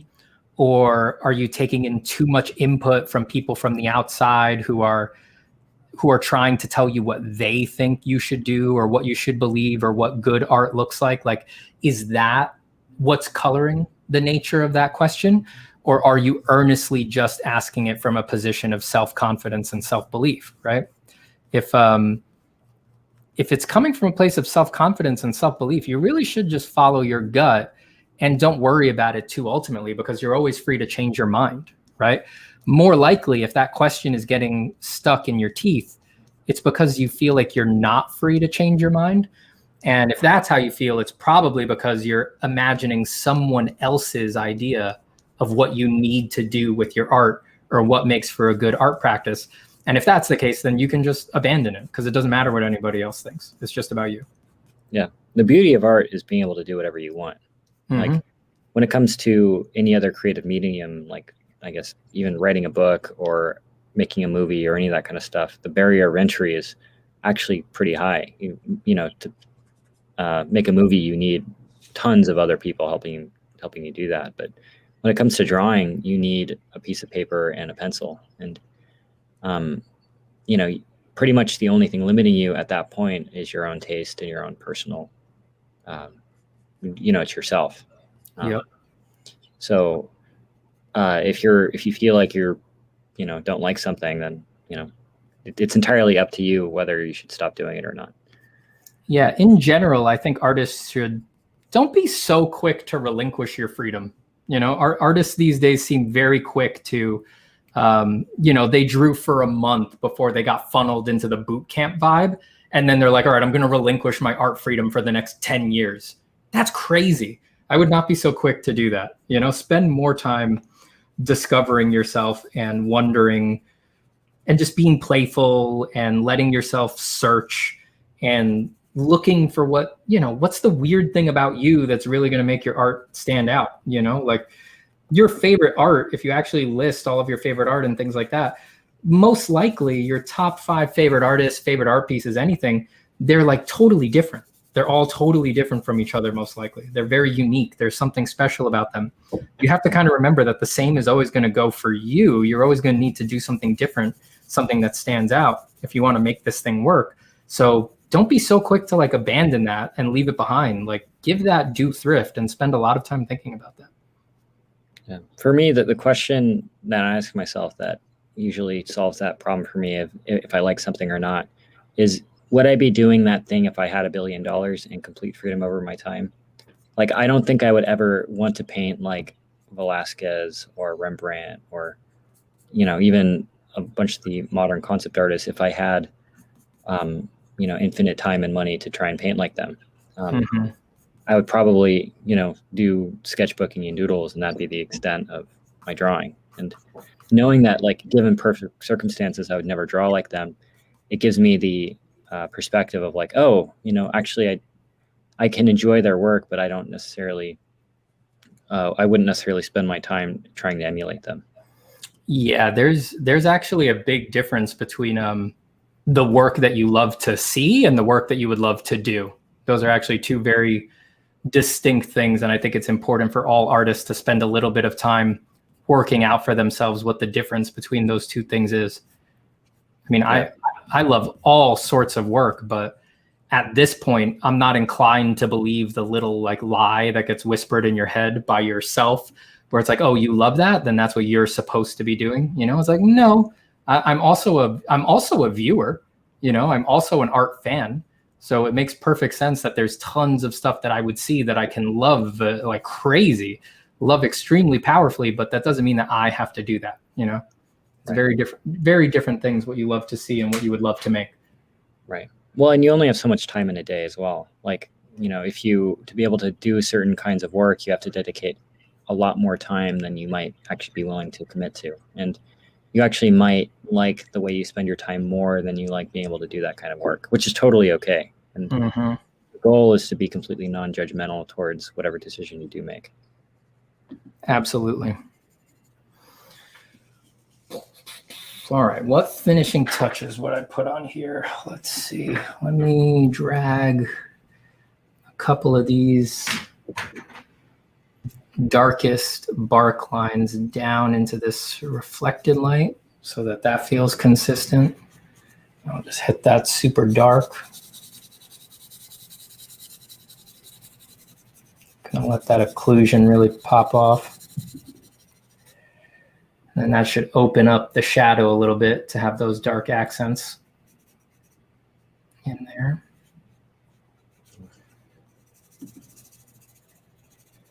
Make it feel a little bit more lit. Extend this a little bit.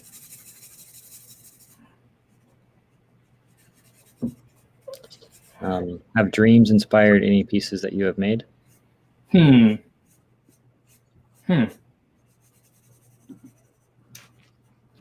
You know what? I don't think so. That's surprising.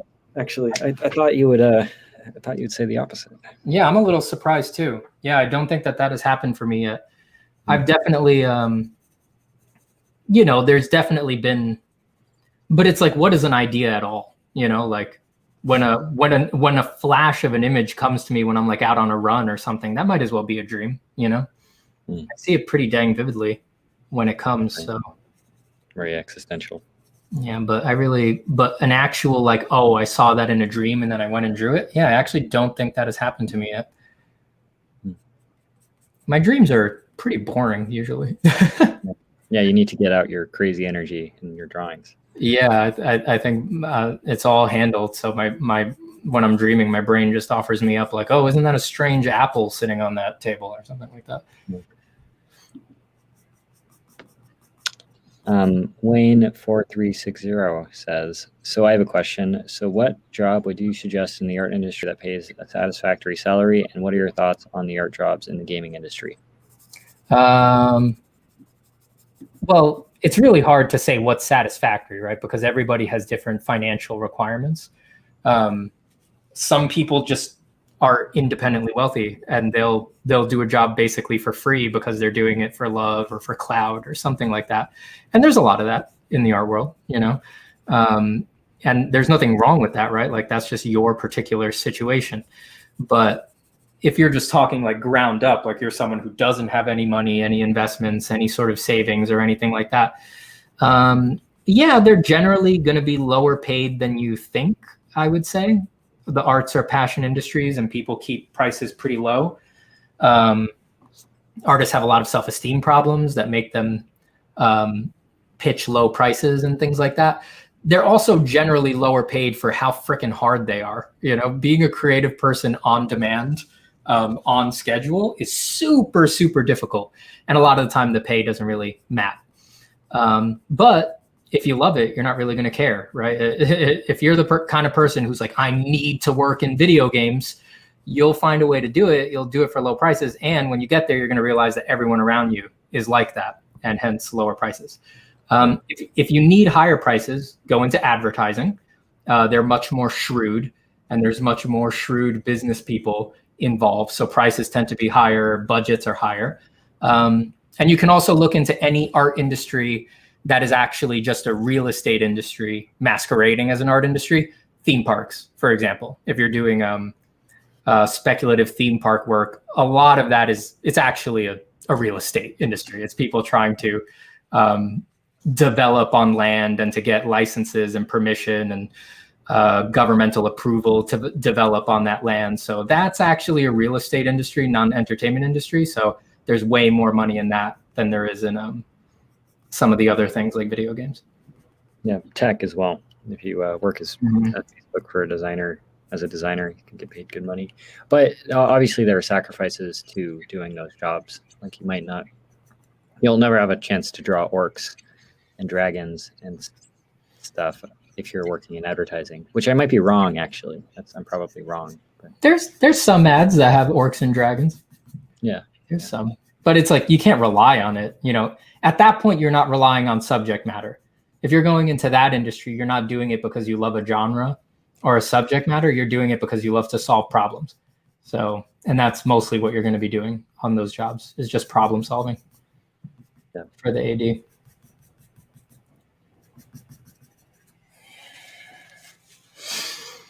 All right.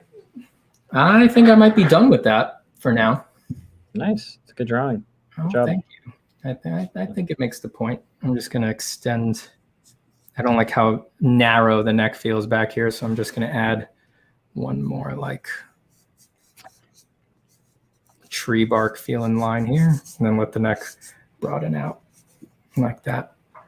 All right, and we've been going for 3 hours, so yeah. What do you say? Should we wrap this baby? Yeah. I'll answer any last questions or anything like that. We could take. Yeah, here let's take 2 minutes to find any extra questions. Yeah, and I'll take the minute to say goodbye to everybody. Thanks for hanging out and all of that. I might I'm gonna try not to get an echo here. I'm just gonna go take a quick look at the chat while I say goodbye because I haven't been looking at the YouTube stream. Hey, should we wrap up? There we go. Oh, yeah. All